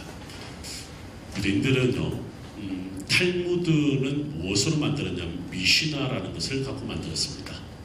미슈나라고 하는 뜻이 있어요. 여러분, 이 미슈나 뜻이 뭐냐면 암송하다라는 뜻을 갖고 있습니다. 암송하다. 유대인들은 암송을 참 잘합니다. 근데 그 암송은 그냥 암송이 하는 게 아니라 반복하여 말하다 라는 뜻을 갖고 있죠. 제가 우리 교단의 전국 교사들, 주일학교 교사들 모인 곳에 특강을 하러 갔습니다. 특강을 하러 갔을 때 제가 기억을 할 때 한 300명 모였나요? 제가 300장의 백지를 중심으로 준비를 해서 다 나눠줬습니다. 다 나눠주고 난 다음에 자, 지금부터 시험을 봅니다. 그러니까 선생님도 확 놀라는 거죠. 그냥 앉아서 편안하게 강의 들으러 왔는데 시험을 본다니까. 제가 이 짓을 잘해요. 시험을 잘 봅니다. 여러분들은 시험 볼 일은 없을 겁니다. 자, 지금부터 시험을 보는데 다른 거 아닙니다. 여러분들이 지금 머릿속에 암송하고 있는 성경 구절을 다 쓰십시오. 했습니다. 자, 그리고 나서 30분의 시간을 줬습니다. 그리고 걷었습니다. 대신에 거기에 이름도 적지 말고 나이가 몇 살이냐만 적혀 있습니다. 교사들. 근데 보니까 20대부터 60대까지 왔어요. 다양한 그룹이 왔어요. 제가 선생님들한테 여러 우리 목회자들한테 5분 안에 빨리 답을 체크해라. 근데 아세요? 5분도 걸리지 않았습니다. 왜? 쓴 사람이 없으니까. 근데 유일하게 쓰신 분들이 있는데 놀랍게도 다 60대입니다. 놀랍게도 다 60대입니다. 20대 한 명도 못 썼습니다. 40대 겨우 반 구절 쓰다가 말았습니다. 선생님들이요. 자, 제가 지금부터 샘플로 공개하겠습니다. 했습니다. 20대부터 60대까지. 선생님들이 스스로가 경악을 금치 못합니다. 자기는 못 써도 다른 20대는 쓸 줄 알았거든요. 제가 여러분들 왜 주일학교 아까 왜 맡았을 때 제가 맡는 주일학교마다 부흥을 하고 그냥 부흥이 아니라 몇 배로 부흥한 줄 아세요? 제가 딱 교회 주일학교를 맡게 되면 첫 번째 하는 작업이 있습니다. 20대 교사를 다 잘라내는 일이 제 첫 번째 하는 일입니다. 왜 그런 줄 아세요? 여러분들 여긴 우리 동네 말고 우리 교회 말고 다른 교회 보면 자 9시 주일학교 합니다. 8시 반에 교사 모임이 있습니다. 라고 했을 때 한 명도 오지 않습니다. 근데 한 번은 제가 차를 타고 오는데 버스 안에서 우리 선생님이 마침 타는데 거기 버스 안에서 분반 공부 준비하시더군요. 내가 뒤에 앉아있는지도 모르신 채 열심히 하시더군요. 그래서 내리셨는데 어디 갔는지 안 와? 교사 모임에 어디 가셨는지 안 와? 어디 갔는지 물어보지도 않으십니다. 9시 넘어서 오십니다. 제가 한 달 정도 지나면 그런 선생님들 몇 분에게 정중하게 이런 이야기합니다. 선생님 교사 할만하세요? 이렇게 이야기합니다. 네 그래요. 한 달 후에 또 묻습니다. 선생님 교사 할만하세요? 그럽니다. 아 그럼요. 제가 한 달 후에 또 묻습니다. 선생님 교사 할만하세요? 사람이기 때문에요. 전사님이 왜 그러시지? 내가 뭔 잘못했나? 사람이기 때문에 생각할 줄 압니다. 제가 4번째 또 묻습니다. 선생님 교사 할만하세요? 이때는 심각해집니다. 그래서 제가 면담 요청을 합니다. 제가 무슨 소리 했나요? 교사 할만하십니까? 말을 4달째 4번밖에 질문 안 했습니다. 저는 뭐 선생님 잘못하십니다. 저는 한마디도 안 한 채 사람인지라 찾아왔습니다. 제가 뭐 잘못했습니까? 아니요, 뭐 잘못해요. 단지 제가 조금 아쉬운 부분이 있는데 좀 일찍 오시면 어떻겠습니까? 아 그렇군요. 알겠습니다. 여전히 똑같이 행동하십니다. 습관은 바뀌지 않습니다. 진멸해야 될 걸 진멸하지 않으면 안 됩니다. 5번째 날 또 물었습니다. 선생님 교사 할만하세요? 이분이요 그 다음 날은 화를 냅니다. 아버지가 장로시거든. 장로님이 저한테 질문했어요. 우리 아이가 뭐 잘못했나요? 네, 그래요. 잘못하긴요 괜찮습니다. 6째 날에 다시 또 물었습니다. 이분이요 사표를 냈습니다. 못하겠습니다. 왜요? 이분이요 그래도 아버지가 장로시고 신앙생활을 해왔기 때문에 스스로 양심이 적인 거야. 전사님 매달 묻는 것이 뭔지는 몰랐는데 가만히 보니까 내가 교사로서 자격이 없다는 것을 전도사님은 그렇게 질문했다라고 생각. 얘는 괜찮아요. 어떤 애는 울고불고 난리 납니다. 저는요 그거 절대 봐주지 않습니다. 제가 그 선생님들을 잃어가는 동안 누구를 찾는 줄 아세요? 결혼한 아주머니들을 찾으러 다닙니다. 여러분도 보세요. 우리 대부분 결혼하신 분들 알겠지만 우리 한국에 있을 때 또는 여기서도 마찬가지 주일학교 교사 한 번쯤 다 해봤습니다. 안 해보신 분들도 있지만 제가 이제 다 수소문하죠. 왜 신방전도사님들한테 부탁을 해서 다 속아냅니다. 그분들에게 제가 이렇게 질문합니다. 혹시 예전에 교사하셨어요? 이렇게 물었습니다. 아 그럼요. 아, 네. 요즘은 바쁘신가 봐요. 아, 예, 힘들어. 그래서 2번째 날에 또 질문합니다. 옛날에 그 교사 하셨나고 이제 요걸 갖다가 3번만 질문하면 저를 찾아옵니다. 전사님 혹시 제가 뭐 교사 필요하세요? 이렇게 이야기해요. 정말이에요. 왜냐하면 신앙생활을 처녀 때 열심히 했던 분들이 다 있어요. 제가 이 연령층을 30대에서 찾지 않고 40대에서부터 60대에서 찾습니다. 60대에서 1년을 작업하면요 교사가 거의 바뀝니다. 그러면요 이 어머니들이 어떻게 하는 거 아세요? 주중에 신방합니다. 주중에 전화합니다. 그 다음 주에 안 나오면요 저는 신방의 원칙이 하나 있습니다. 주일날 안 나오면 반드시 주일날 전화합니다. 지금도 제가 우리 교인들 몇 명 되지 않잖아요. 얼마나 쉬워요. 바로 전화합니다. 바로 전화해서 왜 안 나오셨어요? 그러니까 바빠서요. 그래서 다음 주 또 안 나오세요. 왜 안 나오세요? 너무 웃습니다. 우리 목사님 참 웬만해서는 포기할 뻔할 텐데 계속 물으시니 네, 나갈게요. 이렇게 이야기를 하시죠. 주일학교가 자연스럽게 부흥을 합니다. 어머니들 다 잊어버렸죠. 근데 잊지 않은 게 하나가 있어요. 우리 어릴 때 여러분들 제 또래 비슷해서 우리 어릴 때 교회 왜 나갔어요? 달란트 잔치 때문에 나갔잖아. 달란트 잔치 먹을 거 떡볶이 주는 거, 그렇죠? 선물 주는 거. 여름 성경할 때 가면은 밥 주기도 하고 간식도 주잖아요. 근데 간식 먹기 전에 꼭 우리 뭐 했어요? 성경 암송했잖아요. 암송 안 하면 안 줬잖아. 우리 중고등부 수련회 가면 암송 안 하면 밥도 안 줬잖아요. 밥 먹기 위해서 암송 엄청나게 했습니다. 치사하지만 네, 3박 4일 동안 어디로 끌고 가서 밥도 안 주고 마실 것도 안 주는데 뭐까지 그거 외우시면 이러고 성경을 외웠어요. 이러고 성경을 외웠어요. 그럼 한번 보세요. 제가 교사들 30분 동안 1시간 강의했는데 30분 동안 이거 하게 있으니까 여러분 성경을 읽으세요. 성경을 또 읽으세요. 성경을 또 읽으세요. 성경을 또 읽으세요. 읽다 보면 외워집니다. 여러분 아세요? 유대인들이 회당 예배에 가면 오전 예배가 있고 오후 예배, 저녁 예배가 있어요. 오전 예배 때 반드시 읽는 성경이 모세오경입니다. 저녁에 반드시 읽는 성경이 예언서입니다. 선지서. 지금. 근데 여러분 아세요? 오늘이 예를 들면서 우리가 8월 첫째 주다라고 할 때 8월 첫째 주 주일 말씀이요. 내년에 8월 첫째 주 주일 말씀이 본문이 똑같습니다. 1년 52주가 본문이 나와 있습니다. 몇 년 동안요? 놀라지 마세요. 2200년 동안. 한 번도 유대인들이 본문이 바뀐 적이 없습니다. 설교 제목도 똑같습니다. 자, 그러면 그 동일한 본문을 유대인들은요 매년 반복합니다. 그런데 작년에 이 본문이 줬던 의미를 이 사람들은 기억합니다. 올해는 이 본문이 우리에게 어떤 의미를 주지? 라고 강의합니다. 유대인들 무섭지 않아요? 2200년 동안요 한 번도 이 본문을 잊어본 적이 없습니다. 그래서 아우슈비츠에서 죽어갈 때요 그들은 성경책이 없잖아요. 안식일은 다가오는데 예배를 드려야 되잖아요. 뭐 어떻게 오늘 우리 읽어야 될 본문 아시죠? 그러면 모두가 다 쉐마 이스라엘 아도나이 엘로헤이누 메아하버타 엘로헤이누 이렇게 쭉 성경을 다 외워요. 누구도 한 사람 빠짐없이. 이 사람들 외우려고 해서 외웠을까요? 항상 성경을 반복해서 외웁니다. 여러분 쉐마 교육이 뭐냐면 쉐마 기도가 뭐냐면요 항상 주의 음성을 듣고 말하고 기억하는 거예요. 그러니까 유대인들은 암송은 그냥 자유자들이 되는 거죠. 그게 미시나예요. 그리고 난 다음에 탈무드가 어제 뜻이 뭐라고 그랬죠? 공부한다는 뜻이라고 했잖아요. 하나는 리피트, 또 하나는 스터디. 이게 유대인들의 가장 이 쉐마 교육의 두 기둥이 있는 것을 볼 수 있죠. 여러분 이게요 신앙의 중심에 서는 겁니다. 신앙의 중심에 서는 겁니다. 우리 교회 주일학교 선생님들 손 들어보시죠. 우리가 주일학교 아직 많지는 않죠. 네. 죄송합니다만 사역자들 손 들어보시죠. 네. 혹시 내가 무슨 기관을 맡고 있든 아무거나 좋습니다. 손 들어보시죠. 다 맡고 계시나요? 네. 오늘날 우리 홍 목사님이 이렇게 물으실 겁니다. 하실만 하세요? 두 번째 가서 또 물으실 겁니다. 하실만 하세요? 물으시면 빨리 깨닫시기 바랍니다. 내가 잘 못하고 있구나. 이렇게 생각. 그렇다고 목사님은 절대 하지 마세요. 그만두세요. 이런 건 못합니다.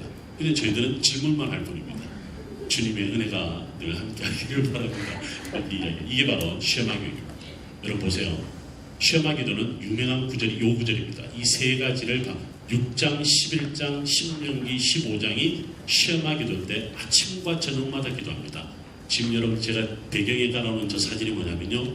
이스라엘이 전쟁할 때 군인이 전쟁 중에 기도하는 모습입니다. 머리에 기파를 쓰고 트필린을 달고 그 다음에 이 기도 쇼울이 탈리트라고 그래요. 저 탈리트를 뒤집어 쓰고 기도합니다. 전쟁 중에도.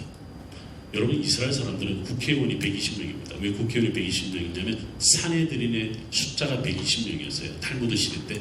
지금도 이 사람들은 국회의원을 옛날 사내들인 숫자에 맞춰서 120명을 하는데 120명의 국회의원을 4년마다 뽑아요. 내각 중심제인데 4년마다 뽑는데 정당이 몇 개냐면 35개 정당입니다.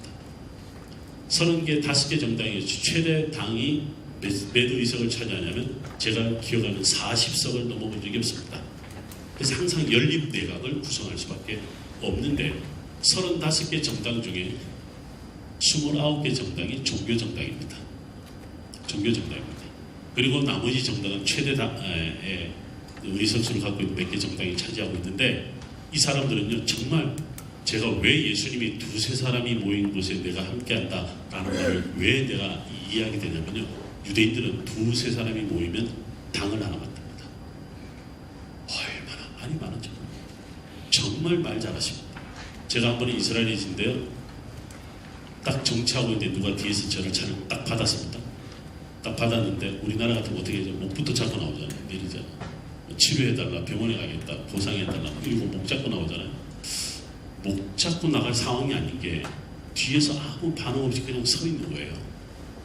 여기서 내가 이상하다 싶어서 내가 먼저 내려서 가서 물었는데 저쪽 차에서 누가 내리냐면 운전자가 내리지 않고 옆에 타고 있는 아들 초등학교 6학년짜리가 내려요. 그리고 내리고 난 다음에 저한테 질문하는 게 뭔지 아세요?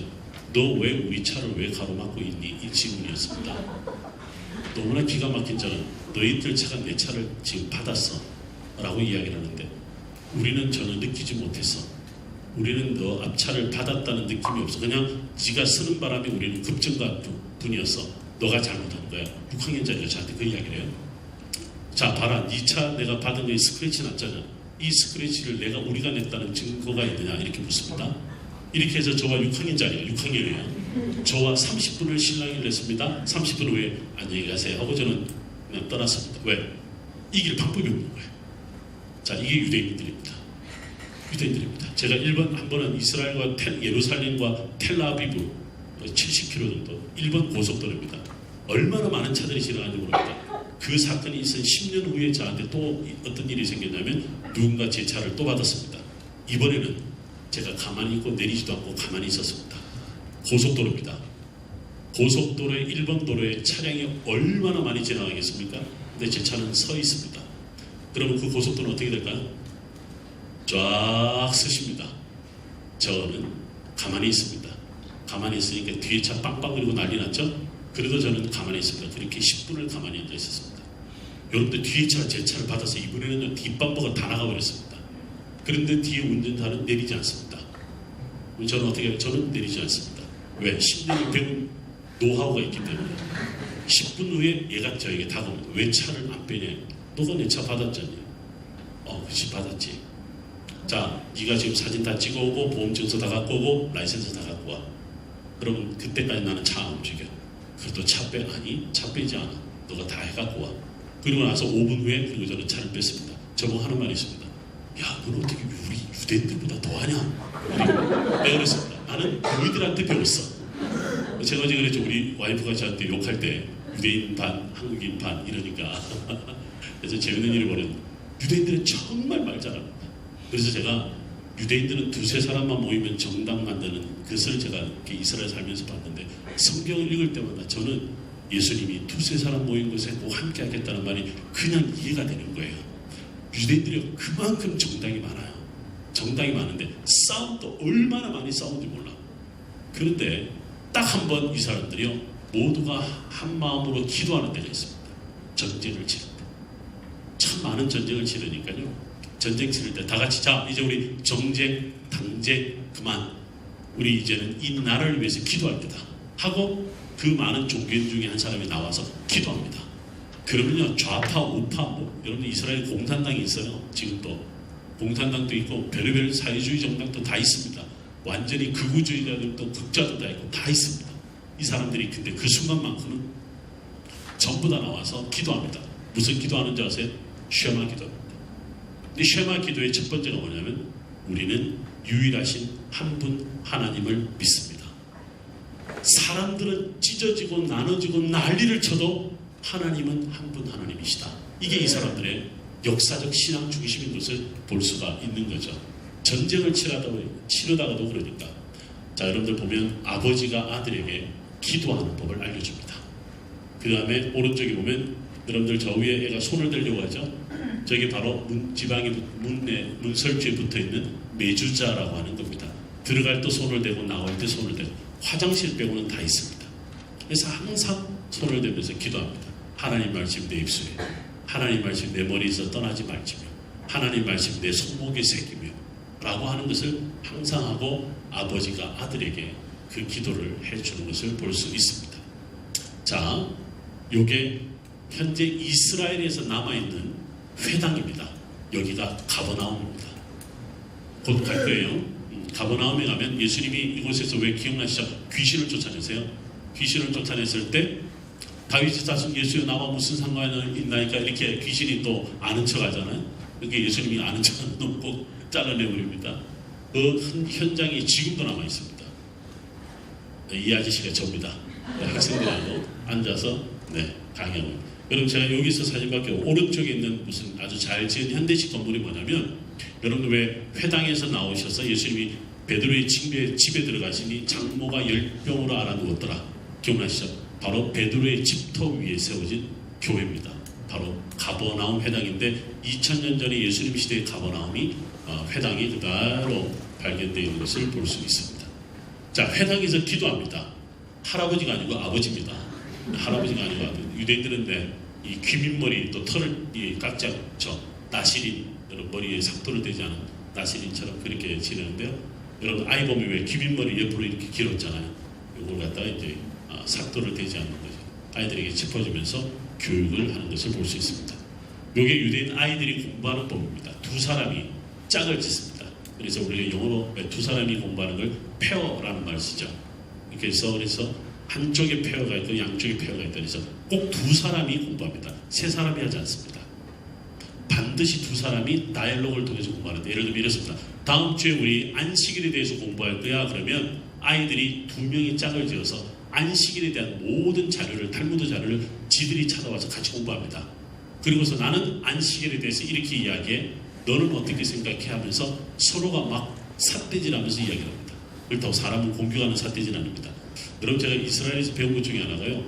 여러분 이게 대화법이 가능하나요? 대화 가능해요? 제가 떠들고 있는데 저한테 같이 떠들고 있는 거예요. 둘이 같이 떠들어요. 해본 적 있으세요? 부부 싸움 할 때나 가능한 이야기야. 근데요, 내가 이야기하는데 상대방이 같이 얘기해. 근데 무슨 말이냐면 내가 막 떠드는데도 상대방이 알아듣고요. 내가 떠들고 있고 저 사람이 말하는데 내가 알아듣고 있어요. 이걸 30분 동안 해요. 와, 소리가 점점 높아져. 못 들리는데도요. 계속 이게 제가 배운 하나의 디스커션 방법입니다. 그래서 저는 부부싸움 할 때도 항상 탈무드 교육하듯이 싸웁니다. 저 사람이 이야기하면서 같이 이야기해요. 우리 저 사람 어느 순간에 이 양반의 전략은 이런 거구나 하고 같이 싸우기 시작합니다. 근데 부부싸움 항상 감정이 앞서다 보니까 저런 교육을 뭐라고 그러냐면 하브루타 교육이라고 합니다. 혹시 여러분 들어보신지 모르겠는데 한국이 요즘에 유대 교육이라고 해서 요즘 선풍적인 인기가 있는 게 하브루타. 하브루타 뜻이 뭐냐면 프렌드십이라는 뜻이에요. 그렇게 하고 난 다음에 수업에 들어가야 되나 메인 수업이 그냥 쉬운 거예요. 이미 선생님이 자 우리 지난주에 안식일에 대해서 공부한다 그랬죠. 오늘 자, 안식일에 대해서 누가 이야기해 볼 사람 하고 하면 애들이요 난리 납니다. 왜? 자기들이 이제 전체가 모였으니까 손 들고 납니다.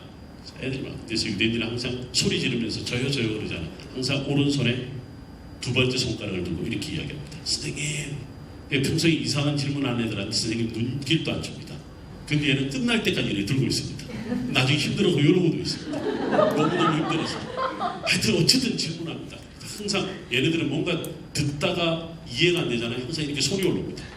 항상 이러고 소리 올리고 이러고 있든 항상 소리를 듭니다. 그래서 유대인들은 끊임없는 질문과 답을 하는 것을 볼 수가 있는 거죠. 근데 유대인들이 제일 많이 하는 질문이 뭔지 아세요?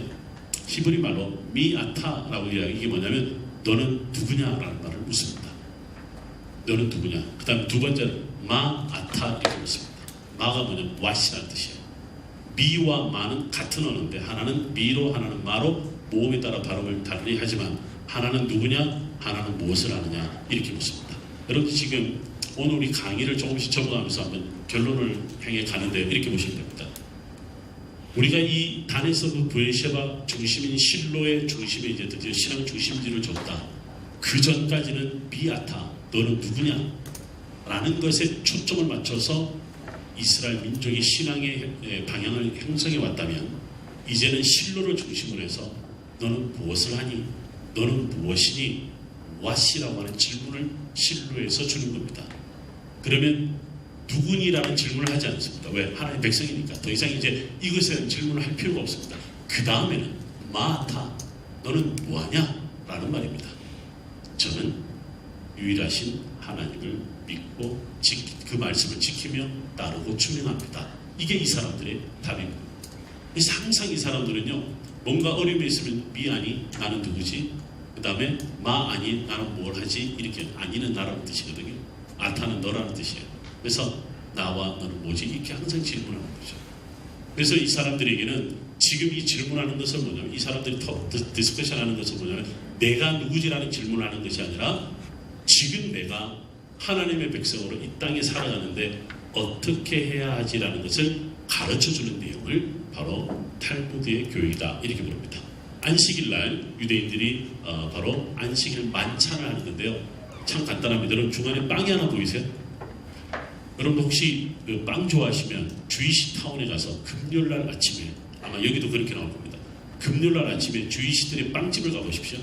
가셔서 할라라는 빵을 달라고 해보십시오. 뭐라고요? 할라라고 해요. 할랄이 아니고 할라입니다. 할라 빵 있어요. 브레드 할라 있어요. 라고 여러분 한번 저 빵을 줍니다. 작은 것도 있고 큰 것도 있는데 울퉁불퉁합니다. 이렇게. 근데 빵이 기가 막히게 맛있어요. 그래서 우리는요 이스라엘 살면서 금요일날 아침을 기다립니다. 따뜻하게 빵이 나와요. 저 빵이 안식일을 위한 빵입니다. 근데 왜 저 울퉁불퉁한 줄 아세요? 가족이 하나씩 그 부분을 똑 이렇게 뛰어갑니다. 마치 우리 성찬식 하는 것처럼 바로 여기서 성찬식과 관련해서 우리가 이야기를 하는데 여러분들 지금 잔을 다 갖고 있잖아요. 저기 다 포도주입니다. 포도주는 일반 포도주와 다릅니다. 한번 따라 하실래요? 키두시라는 말이 카도시, 거룩이란 말과 성결이란 말과 똑같습니다. 그래서 안식일이 되면 할라빵과 키두시라고 하는 와인이 있습니다. 이 와인은 마치 과일즙 같은 게 있어요. 유대인들이 독특하게 담는 법이 있습니다. 그것을 가지고 안식일을 보내는 것을 보습니다. 중앙에 있는 사람이 꼭 랍비라고 생각하지 않으셔도 돼요. 집안의 어른입니다. 할아버지일 수 있고 아버지일 수 있고 그러니까 이제 여기는 아마도 랍비인 것 같아요. 안식일날 다들 모여서 기도하고 찬양하고 막 그렇게 합니다. 여러분들 나중에 이스라엘에 오시면 안식일을 맞이할 겁니다. 토요일이니까 호텔에 가면요 유대인들이 안식일을 보내는 모습을 볼 수 있습니다. 호텔에 안식일 들어가면 우리는 주의해야 될 게 하나 있습니다. 버튼을 모든 엘리베이터 버튼을 눌러도 문이 열리지 않고 닫히지 않습니다. 자동으로 열리고 자동으로 닫힙니다. 우리 호텔이 10층이면 10층까지 올라가는데 1시간 걸립니다. 왜 그러죠? 유대인들은 버튼을 누르는 순간 안식일법을 어기는 겁니다. 왜? 불이 들어오는 거잖아요. 그래서 이스라엘 호텔은 반드시 키가 두 가지 형태가 있습니다. 뭐냐면 카드로 넣는 키가 있고 쇠대가 아니고 뭐지? 열쇠를 넣는 게 있습니다. 그래서 이제 카드는 왜 빨간불이 파란불로 바뀌는 거잖아요. 열쇠는 돌리는 거니까 안식일을 위해서 열쇠를 씁니다. 그래서 두 가지 시스템을 이스라엘의 모든 호텔은 다 같이 하고 있습니다.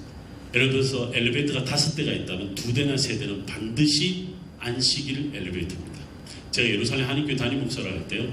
저희 교회가 정통파 유대인들이 모여 사는 곳 바로 앞에 저희 교회가 있었어요. 있는데 안식일이 시작되면 재밌는 일이 발생을 합니다. 간혹 있는 일인데요. 헐레벌떡 뛰어옵니다. 유대인 하나, 정통파 유대인. 아주 까만 모자 쓰고 머리 기르고 막 뛰어옵니다. 그러니까 처음 우리 이스라엘 온 사람들 깜짝 놀랍니다. 왜? 교회 와서 갑자기 유대인이 들어오니까 예배를 방해하려고 하나? 예배를 갖다 깽판 치려고 하나? 저는 알죠. 왜 오는지. 그러면 목사님 무서워요. 무서워할 필요 괜찮아. 그럼 그 친구가 저한테 뭐 좀 부탁을 해요. 그래서 부탁을 하면 제가 이스라엘에 온 지 얼마 안 된 사람, 우리가 1년차, 2년차, 3년 차를 따져서 가능하다면 한 2, 3년 된 차를 야 한번 따라가. 목사님 왜 이러세요? 저를 왜 이렇게 미워하세요? 아니야, 가봐. 재밌는 경험하고 올 거야. 그리고 올 때 꼭 콜라를 줄 거야. 콜라를 꼭 받아와. 근데 얘가 갔다 오면서 콜라를 정말 들고 와요. 목사님 걔네들 웃겨요. 왜? 제가 뭐 뻔히 아는데 지들이 놀다가 선풍기 줄이 빠졌어. 근데 선풍기를 어떻게 켜야 되잖아요. 선풍기 코드를 꽂아야 되잖아요. 지들은 못 꽂아요. 지들은 못 꽂아요. 정통파 유대인들이 사는 마을에 살다 보면 안치기가 바빠요. 집집마다 냉장고 줄 꽂아 두고 다니고 심지어는 엘리베이터 버튼을 누르러 다니고 정말 바쁩니다. 근데 왜 우리한테 부탁하냐면요, 그 문제를 풀 수 있는 사람은 이방인밖에 없어요. 실제로. 그래서 유대인들은 반드시 이방인과 함께 존재할 수밖에 없습니다. 이방인과 함께 존재할 수밖에 없어요. 제가 가끔 보면요, 지들은 유일하신 하나님을 믿는다 하면서 남들은 무시하는 유대인들 가끔 봅니다. 유대인들은 기본적으로 인종차별주의자는 아닙니다. 근데 종교적인 이유 때문에 이방인들을 멀리하는 경우는 있어요. 정통파 유대인 중은요, 여러분들 나중에 예루살렘 가면 눈을 이렇게 감고 다니는 사람도 있어요. 왜요? 세상에서 안 보려고. 근데 우리 교회 한번 이 자매가 키부츠에서 볼런티어로 일을 하다가 우리 교회에 와서 여름인데 얘가 나시를 입고 왔어. 아주 이제 파진 옷을 입고 왔어. 그래서 이 친구가 마침 저와 함께 몇 명의 청년들과 함께 우리 점심 식사를 하러 가는데 마침 그 정통파 유대인 마을을 지나갔어. 난리요. 어떻게 저 옷을 입은 여자를 데리고 이 동네에 들어왔다고 난리야. 그럼 유대인들은 전부 다 눈을 다 돌립니다. 근데 하필 그 정통파 유대인 한 명은 눈을 감고 이렇게 오는 거야. 또 이 자매가 아주 친구죠. 걔를 또 따라다니네, 또 이렇게. 그러니까 이 정통파 유대인 계속 도망다니는 거야. 너 이마 일로 와. 왜 이러니? 많이 그런 적이 있었는데 아주 얘네들 보면 별의별 일 다 있어. 또 재밌는 일은요, 갑자기 길 가다가 멈춰요. 멈춰서 기도하기 시작합니다. 근데 멈춘 장소가 차가 다니는 횡단보도 중앙이에요. 그렇게 기도해요. 그럼 차들이 다 서야 됩니다. 가끔 버스 타고 가다 버스 안에서 벌떡 일어나 기도합니다. 차 막히잖아요. 차 지붕 위에 올라가서 뛰면서 기도하는 애들 봅니다. 유대인들이 참 보면 참 그래, 너네들 신앙 대단하다. 가만히 보면요, 한편으로 생각하면 참 저들이 이스라엘로 돌아와서 신앙생활 하지만 2000년 동안 저렇게 하고 싶어서 얼마나 참고 견뎠을까, 그런 생각을 가끔 해보죠. 어쨌든 유대인들은 저렇게 모이면 항상 그들의 신앙을 지키기 위한 퍼포먼스를 하죠. 자, 제가 이제 여러분들 쉐마 할 때 제일 끝에다가 에로 끝나고 맨 마지막 글자가 드예요. 쉐마 이스라엘 에흐예 엘로헤이노 에흐예 에흐바 에하드. 들으라 이스라엘 하나님 유일하신 한 분 하나님이시다. 에드, 히브리어로 위트니스, 증인이라는 뜻이다. 결국 쉐마 기도는 유일하신 한 분 하나님에 대한 증언을 하는 증인이다. 쉐마 기도를 하는 이유는 뭐냐면 증인이기 때문에 쉐마 기도를 하는 거다. 이렇게 이야기를 할 수가 있는 거죠. 자, 쉐마 신앙 고백은 오늘 무술론, 반신론 혹은 거짓 신들에 대한 신앙이 팽배하여 가고 진리가 아닌 가치들이 진리의 탈을 쓰고 진리인 양 행세하는 시대에 무엇보다 기독교 공동체가 신명을 다해 지켜야 할 중요한 전통이며 고백이다. 자, 그럼 실로가 무너진 이유는 뭐예요? 쉐마 고백이 무너졌다는 겁니다. 우리가 신앙생활에서 무너진 이유는 뭐냐면 여호와를 향한 신앙이 흐트러졌다. 이게 오늘 우리가 배워야 할 중요한 하나의 부분이다 생각하는 거죠. 자, 이것이 이제 쉐마의 6장 4절부터 9절의 내용을 이렇게 몇 가지로 나눠볼 수가 있습니다. 쉐마는 마음의 새기기를 요구한다. 쉐마는 그것을 외치고 선포하는 사람, 가르치는 사람의 속마음을 중요하게 여긴다. 그 다음에 신앙 고백을 가르치라고 권한다. 그리고 반드시 휴대하라고 제안한다. 첫째, 쉐마를 교육한다는 것은 모든 것이 상대적이어야 한다고 생각하는 오늘의 세상 한가운데서 여호와 하나님을 유일하신 한 분이라고 고백하는 담대함을 가르치는 교육이다. 여러분 혹시 지금 무너졌지만 박정권 당시에 초창기 창조경제라는 말을 할 때요, 교육부 차관이었던 분이 이런 이야기를 합니다. 유대인들에게서 창의성을 배워야 된다.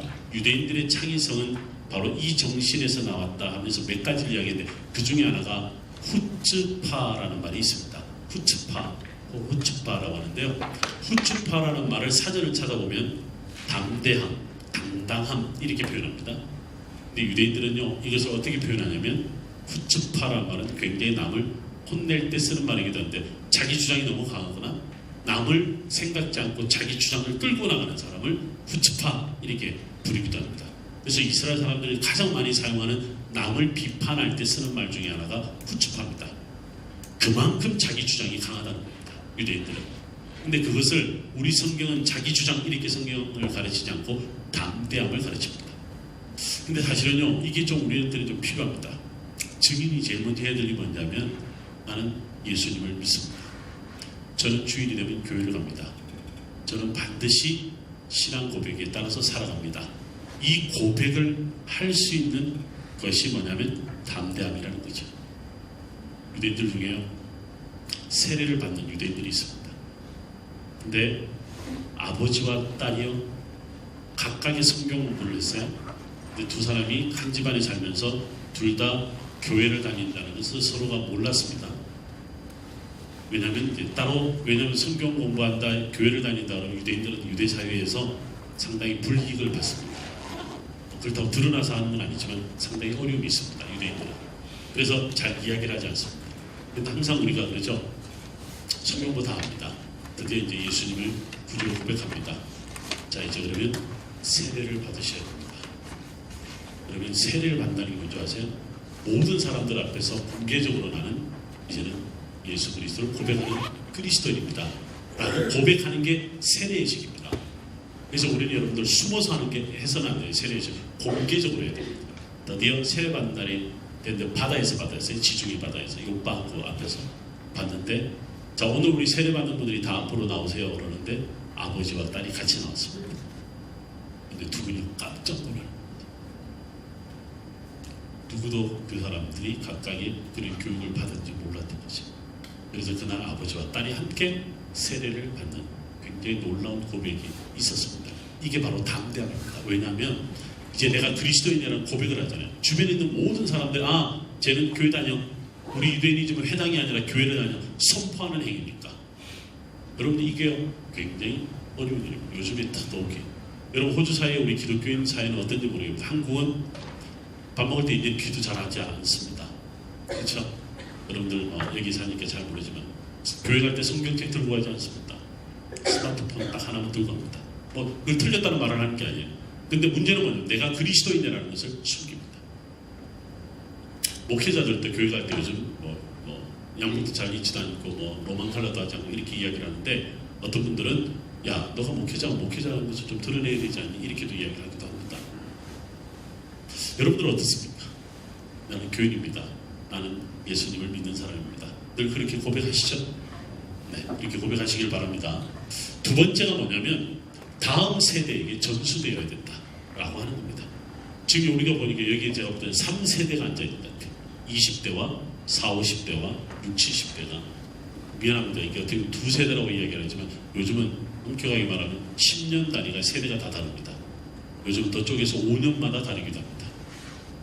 근데 50대, 60대, 70대는 같은 세대입니다. 그거는 거의 비슷하죠. 자, 다음 세대에게 전수되었다. 우리가 이 한 세대에 같이 앉아있습니다. 여러 세대가 같이 앉아있습니다. 어떤 분은 제가 설교하는 게 지루할 수 있고 강의하는 게 어떤 분은 흥미진진할 수 있습니다. 그거는 세대 차이일 수 있습니다. 근데 문제는 뭐냐면 이 세대를 넘어설 수 있는 것은 또 이 세대를 넘어서 하나가 될 수 있는 것은 뭐냐면 유일하신 한 분 하나님을 고백하는 오늘 우리 백목을 말하면 신앙의 중심지에 함께 설 수 있기 때문에 그렇습니다. 그래서 우리가 예배는 온 세대가 함께 예배 드리는 것이 맞습니다. 20대 따로 드리고 60대 따로 드리는 경향이 점점 많아지고 있는데요. 저는 그걸 반대합니다. 심지어는 주일학교도 같이 예배 드려야 된다고 생각합니다. 예배 드리다가 자 주일학교 하신 분은 이제 우리 썬데이 스쿨 따로 하겠습니다. 이렇게 나갈지언정 주일학교 애들도 온 세대가 함께 예배를 드리면 좋겠다라는 것이 저는 제안을 하고 저희 교회는 작으니까 함께 합니다. 함께 하고 있는데 여러분들도 그렇게 하면 좋겠다. 그게 바로 다음 세대를 향한다. 세 번째는 뭐냐면 정말 항상 이것이 습관화가 돼야 된다. 그러려면 디바이스가 필요하다는 거죠. 디바이스가 필요하다라고 이야기를 하는데, 그것은 유대인들은 디바이스가 많습니다. 머리에 쓰는 것도 있고 하는 행위도 많고 뭐가 많습니다. 근데 우리는 뭐가 있죠? 이 신앙을 전수하는 데 있어 어떤 디바이스가 필요하죠? 성경 공부입니다. 성경 공부입니다. 성경이 읽혀지는 이해실 사무의 성령책과 공부한다고 들었습니다. 열심히 공부하십시오. 열심히 공부하시고 오셔서 저한테 나중에 이스라엘에서, 자, 북이스라엘 왕이 누구누구죠? 남왕국 왕이 누구누구죠? 19명과 20명의 이름을 다 쓸 수 있을까요? 연대. 자, 북이스라엘은 언제 멸망했고 남유다는 언제 멸망했고 이스라엘 백성들이 고레스 왕에 의해서 돌아올 때 몇 년도에 돌아왔고 스룹바벨이 성전을 지을 때 몇 년도에 성전을 지었고, 이런 이야기 저와 함께 다 공부를 할 겁니다. 제가 여러분들 여기서는 별로 잘난 척 아직 못하고 있는데, 이스라엘이 오면 여러분들 아마 제가 왜 머리가 큰지를 그때 알 겁니다. 5만 가지 역사 이야기를 다 풀어낼 겁니다. 5만 가지 연대도 디테일하게 연도와 월과 날짜와 시간까지도 기억하는 모든 것을 듣게 될 겁니다. 그래서 여러분들, 야, 저 양반은 도대체 뭐지? 이 정도로 탄식할 만큼의 이야기입니다. 그게 저한테는 디바이스입니다. 저한테는 디바이스입니다. 오늘 우리 홍 목사님 저한테 뭐라고 하죠? 목사님 사역은 이런 건데 제발 가이드는 포기하지 마시고 끝까지 하십시오. 저는 포기하지 않습니다. 75세까지 반드시 할 겁니다. 75세까지. 그것도 더 건강하면 80세까지도 할 생각입니다. 하다가 안 되면 그 땅에서 지치는 거예요. 제가 존경하는 선생님 중에, 교수님 한 분 중에 저와 함께 가이드하는 분입니다. 있습니다. 은퇴하신 분입니다. 80세입니다. 좀 다리가 좀 힘드십니다. 이게 뭐죠? 지팡이를 들고 다니시는데 가끔 지팡이를 꼬리뼈에다가 꽂습니다. 그리고 이렇게 앉으셔서 가영이 하십니다. 나는 그것을 볼 때마다 부러워 죽겠어. 저 나이 때까지 내가 할 수 있을까? 라는 생각을 저는 그때까지 할 예정입니다. 그때도 오시기 바랍니다.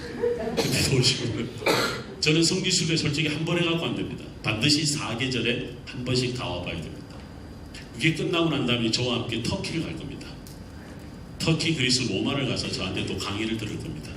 그게 끝나고 난 다음에 알아서 여기 다니시면 되는데, 한번 여러분들이 딴 데 놀러 다니지 마시고 성경 공부하러 다니시면 저는 그게 디바이스가 아닌가 생각을 해봅니다. 자, 마지막으로 보면 다원주의 세상, 여러 신들을 섬기고 여러 가치를 한 마음에 품는 일이 당연하다 여기는 사회에서 교회는 하나님의 유일하심과 한분되심의 진리를 지켜야 한다. 그리고 그것을 삶 가운데서 고백하며 다음 세대에 그것을 전수하는 가운데 교회의 참 교회됨, 그리스도인의 참 그리스도인됨을 이어가야 한다라고 이야기를 할 수 있습니다. 저는 바로 오늘 우리 신앙의 중심지에 서야 된다라고 하는 부분을 이야기를 하면서 여러분들에게 꼭 이 부분을 이야기를 해주고 싶었습니다. 자, 제가 오늘 이제 여러분들이 거의 마지막이 되어가기 때문에 좀 몇 가지를 더 보려고 합니다. 한 5분, 10분 안에 마치겠습니다. 최근에 어느 목사님, 유명하신 목사님이 한국 교회를 망친 오적 이야기로 떠들썩했습니다. 아마 들으셨을 겁니다. 가정사역 하시는 분들이 이거 들으셨을 때 아마 페이스북이나 영화에 많이 봤는데, 한국 교회를 망치는 오적 중에 하나가 저 드럼입니다. 대형 스크린, 그리고 오늘 저는 청바지는 안 입었습니다만 청바지, 그 다음에 주여 삼찬기도 단체 급식 같은 성찬식, 이거 발표하자마자 난리가 났습니다. 난리가 났습니다. 여러분 여기 동의하십니까? 극동방송국의 지금까지 이사장을 지내시는 우리 김장한 목사님, 그분이 그날 다음 주일날 청바지 입고 나오셔 설교하셨습니다. 어느 머리 이상한 목사가 그리스의 한국교회를 망친다라고 이야기를 하는데, 드럼을 치면서 찬양하는 어느 청년 하나가 그 드럼 치는 찬양을 통해서 예수님을 만났다. 드럼 치지 말아야 됩니까? 드럼 쳐야 됩니까? 드럼 쳐야 됩니다. 목사님 맨날 나오는데 양바 입고 그냥 폼 잡고 나오는데 그게 꼴 보기 싫어서 어느 교회 갔는데 목사님이 청바지 입고 나오네. 너무 좋아. 나는 그래서 저렇게 말씀을 좀 편하게 듣고 싶어. 자, 여러분 청바지를 입고 가야 됩니까? 안 입고 가야 됩니까? 이분이 그렇게 이야기했습니다. 중요한 게 저게 뭐가 중요하냐고. 한 영혼 살리는 게 중요한 거지. 교회가 뭐 잘 지어지는 게 뭐가 대단하냐고. 한 영혼 살리는 게 중요하지. 이거 이야기야. 유대인들이요, 성전 파괴되고 난 다음에 성전 없이 2000년 동안 돌아다닐 때 그들은 그때서야 깨닫습니다. 우리가 이렇게 흩어진 이유는 그놈의 성전 때문이었다 라고 랍비들이 가르친 사람이 있습니다. 말씀이 아니라 건물 때문에, 말씀이 아니라 보여지는 것 때문에. 그래서 요즘 여러분들 아세요? 목회자들이 말씀 하는데요. 우리 홍 목사님, 저는 설교 잘하시고 성경 공부 잘하신다는 걸 믿기 때문에 제가 감히 이야기를 합니다만, 교회를 갔는데 목사님이 설교를 하시는데 온 교인이 은혜를 받아서 다 주무세요. 다 주무세요. 저는요, 그 목회자는 그 교인들을 끌고 지옥으로 달려가고 있다고 믿습니다. 여러분들 소경이 소경을 인도한다, 여러분 꼭 한번 보시기 바랍니다. 히브리 유산 중에 어제 우리 이거 봤습니다. 유대인의 일상 곧 예배이다. 성전이 없는 오늘의 유대인들은 성전이 흔적만 남아있는 통곡의 벽에서도 기도한다. 이게 유대인들의 통곡의 벽 기도입니다. 24시간 내내 기도하는 통곡의 벽입니다. 저는 자주 이곳에 가서 예배를 하죠. 자, 매일 아침이 되면 탈무드 아이들은 통곡의 벽을 찾습니다. 그리고 공부하는 처소에서 그들은 끊임없이 예배합니다. 예배합니다. 그 다음에 아저씨가 일하다가 기도 시간이 돼서 통곡의 벽에 와서 기도합니다. 군인은 예비군입니다. 예비군이 공수부대군인데요. 역시 훈련받다가 기도할 시간에 통곡의 벽에 와서 기도합니다. 자, 랍비들뿐만 아니라 탈무드 학교 학생들입니다. 저 탈리트를, 여러분 저 탈리트는 기도할 때 하지만 나중에 죽을 때 저 탈리트는 수위가 됩니다. 수위가 됩니다. 그래서 유대인들은 저 탈리트를, 내가 늘 기도하는 저 탈리트를 버리지 마라. 내가 죽을 때 꼭 저것으로 나를 덮어줘라. 그래서 유대인들 장례식에 오면 반드시 저 탈리트를 그 사람들의 수위 대신에 저걸 감고 땅속에 매장되는 것을 볼 수 있습니다. 통곡의 벽에서 기도하는 유대인들의 모습입니다. 저는 잘 보세요. 제가 갑자기 유대 광야를 하나 보여드리는데, 이게 유대 광야, 비가 내리고 난 다음에 풀이 나 있는 광야입니다. 근데 뭔가 특이한 게 하나 보일 거예요. 뭐가 특이한 게 보이냐면 길이 보입니다. 여러분들 눈에 어떤 길이 보이나요? 요거는 다른 광야에는 없고 유일하게 유대 광야만 있습니다. 촘촘하게 뭐가 길들이 뭐 칼집을 내는 것처럼 나 있는 거 보이세요? 자, 저 길이 누구에 의한 길이냐면 야들에 의한 길입니다. 양들이 다니는 길입니다. 유대인들은 양들이 다니는 저 길을 의의 길이라고 가르칩니다. 탈무드 학교에서. 왜 의의 길인 줄 아세요? 자, 보세요. 양들이 잘 가는데 밑에 양들이 뭉쳐있는 곳에 보이시나요? 사람이 서 있는 거 보이세요? 왼쪽 밑에 잠바 입은, 하얀 잠바 입은 사람, 저 사람이에요. 양이 아닙니다. 사람입니다. 왜? 저 사람이 목자입니다. 목동입니다. 왜 저기가 있는 줄 아세요? 양들이 가다가 엉켜버렸습니다. 저 길 가지 않으면 엉키지만 어떤 현상이 일어나면 굴러 떨어집니다. 그럼 양이 부러지고, 양 한 마리가 US 달러로 500불에서 600불 합니다. 제일 싼 게 300불입니다. 근데 대체적으로 5, 600불 정도 합니다. 그러니까 양 한 마리가 5, 600불이면 10마리는 5,000불, 6,000불입니다. US 달러. 엄청나죠? 보통은 끌고 다니면 최소 3, 40마리씩 끌고 다니고 어떤 친구는 100마리씩 끌고 다닙니다. 양이 굉장히 비싸기도 하죠. 그 사람들은 지금도 2000년 전이나 3000년 전이나 아마 다윗도 저러고 살았을 겁니다. 근데 여전히 저러고 살아요. 베두인들입니다. 자, 그런데 저걸 엉킨 걸 빨리 풀기 위해서 목자가 달려가요. 평소에는 양들이 저기 엉키지 않아요. 그냥 늘 일렬로 쭉 갑니다. 하루 종일 양들은 머리 쳐박고 먹습니다. 그리고 가끔 눈을 한 번씩 고개를 들고 또 쳐박습니다. 이렇게 한 번씩 들고 또 쳐박습니다. 왜 머리를 들까요? 머리 숙여서 목이 아프니까? 아닙니다. 뭘 확인하기 위해서. 뭘 확인하기 위해서? 목자가 있는지 없는지를 보는 겁니다. 근데 목자는 뭘 하고 있을까요? 100% 잠자고 있습니다. 엎드려 자고 있습니다. 할 일이 없잖아. 근데 요즘 아이들은 뭐 하는 줄 아세요? 핸드폰 봅니다. 요즘엔 베두인들의 유대 광야에 핸드폰이 터집니다. 핸드폰 보고 영화 봅니다. 그런데도 목자가 무슨 짓을 하든 상관없습니다. 그 자리에 있기만 하면 됩니다. 여러분, 양들은 흩어지지 않습니다. 분명히 나는 이놈이 어디 화장실 갔다가 딴짓하다가 갑자기 없어진 사이에 이 사단이 터진 거야. 그래서 와보니까 엉킨 거지. 풀고 있는 거죠. 자, 보세요. 그리고 목자의 또 역할은 뭐냐면 반드시 풀이 있는 곳으로 안내해야 됩니다. 자 보세요. 소경이 소경을 인도한다. 들어보셨죠? 다 죽죠. 이 소경이 소경을 인도할 수 없다는 게 뭐냐면 목자가 소경이어서 보지 못하면 양들은 다 죽습니다. 뭘 못 봐요? 어디가 목초인지 모르는 거예요. 어디로 가야 하는지를 목자가 몰라요. 그럼 어떻게 다 죽습니다. 그래서 오늘날은요, 의의 길을 가야 되는데 여러분들 목자를 위해서 사는 게 아니라 내가 살기 위해서 목자를 따라가는 겁니다. 그래서 목자는 항상 그 자리에서 항상 우리에게 꼴을 먹여줘야 됩니다. 꼴을 먹여주지 못하는 목자로 인해서 목자는 둘째 치고 누가 죽어요? 내가 죽어요. 그래서 여러분들이요, 목자를 잘 만나는 것은 이 시대의 가장 행복입니다. 믿습니까? 그리고 여러분들 목자를 만났을 때 목자가 나에게 꼴을 먹여줄 수 있다. 행복입니다. 오늘 한국교회가 왜 흩어지느냐라고 할 때 여러분들 책임 아닙니다. 저는 목자의 책임이라고 봅니다. 저는 100% 목자의 책임이라고. 제가 그래서 목회자들을 양육하고 다니잖아요. 저는 그분들에게요, 자 오늘 우리 100명, 200명 모이면 오늘 자 여러분들 저한테 30분 정도 들으면 여러분들이 얼마나 무식한가를 이제 깨닫게 될 겁니다. 갑자기 사람들 얼굴이 하얘져요. 저런 인간이 다 있어. 예. 제가 10가지 질문을 던집니다. 10가지 질문 중에 5개를 맞출 수 있는 분만 있으면 오늘 여기 하지 않고 수강료 다 돌려드릴 테니까 가시오. 10문제 중에 한두 문제밖에 못 맞춥니다. 그런데 놀라운 사실은 50%가 한 문제도 못 맞춥니다. 스스로 머리 숙여 앉아 있습니다. 제가 왜 그런 줄 아세요? 놀라지 마세요. 제가 가이드를 20년 했어요. 20년 동안 얼마나 많은 목회자들 한국 이스라엘에서 만난 줄 아세요? 여러분들 제가 이야기하면 우리나라의 네노라는 대형교회 목사님들을 비롯해서 유명한 목사님들을 제가 다 안내했습니다.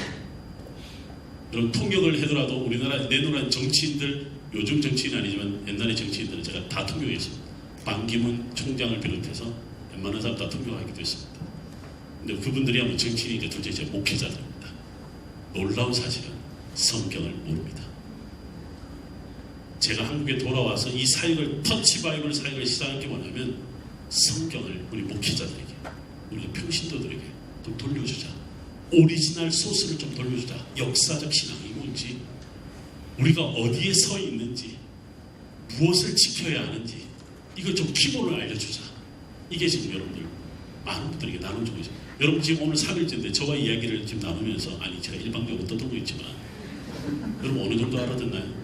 목사님은 여러분들이 지금 많은 성경을 통해서 기본은 알고 있다고 하지만 그 깊이와 저와 함께 계속 내려가는 동안 여러분들에게 어느 정도 와닿는지는 모르겠어요.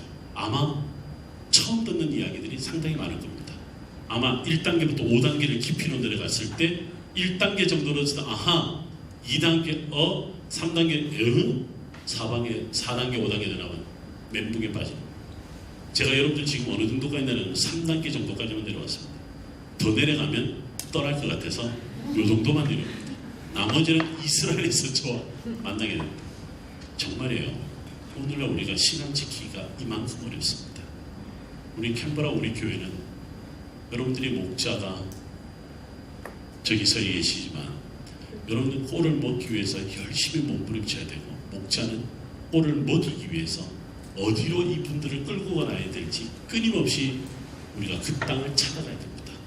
근데 우리가 공이 잊지 말아야 될 것은 뭐냐면 여호와를 향한 신앙. 우리는 이것을 놓쳐서는 안 된다는 이야기를 보여줍니다. 여러분 이 사람들이 이스라엘 여자 군인들입니다.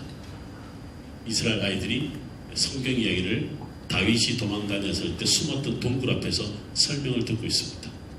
자, 우리는 나중에 이제 이 이야기를 또 한번 다음에 기회를 하기로 합니다. 오늘 우리가 세 번째 강좌, 또 공식적인 강좌가 오늘 마지막이라고 들었습니다. 내일 제가 예루살렘에 대한 이야기로 마무리를 하게 될 텐데, 우리 내일 반주자께서는 노래곡 좀 준비해 주셨으면 좋겠어요. 보혈을 지나 하나님 품으로, 보혈을 지나 아버지 품으로, 이 찬양을 내일 우리가 예배 시간에 같이 할 겁니다. 왜 예수님은 갈릴리에서 예루살렘을 갔을까? 이 이야기를 여러분들 함께 나눌 겁니다. 오늘은 질문을 받지는 않겠습니다. 질문하고 싶은 분은 끝나고 나서 제가 어차피 밤새울 작정이니까 찾아오시면 됩니다. 저와 함께 그때 나누면 좋겠고 이 시간에 우리 함께 기도하고 마치겠습니다.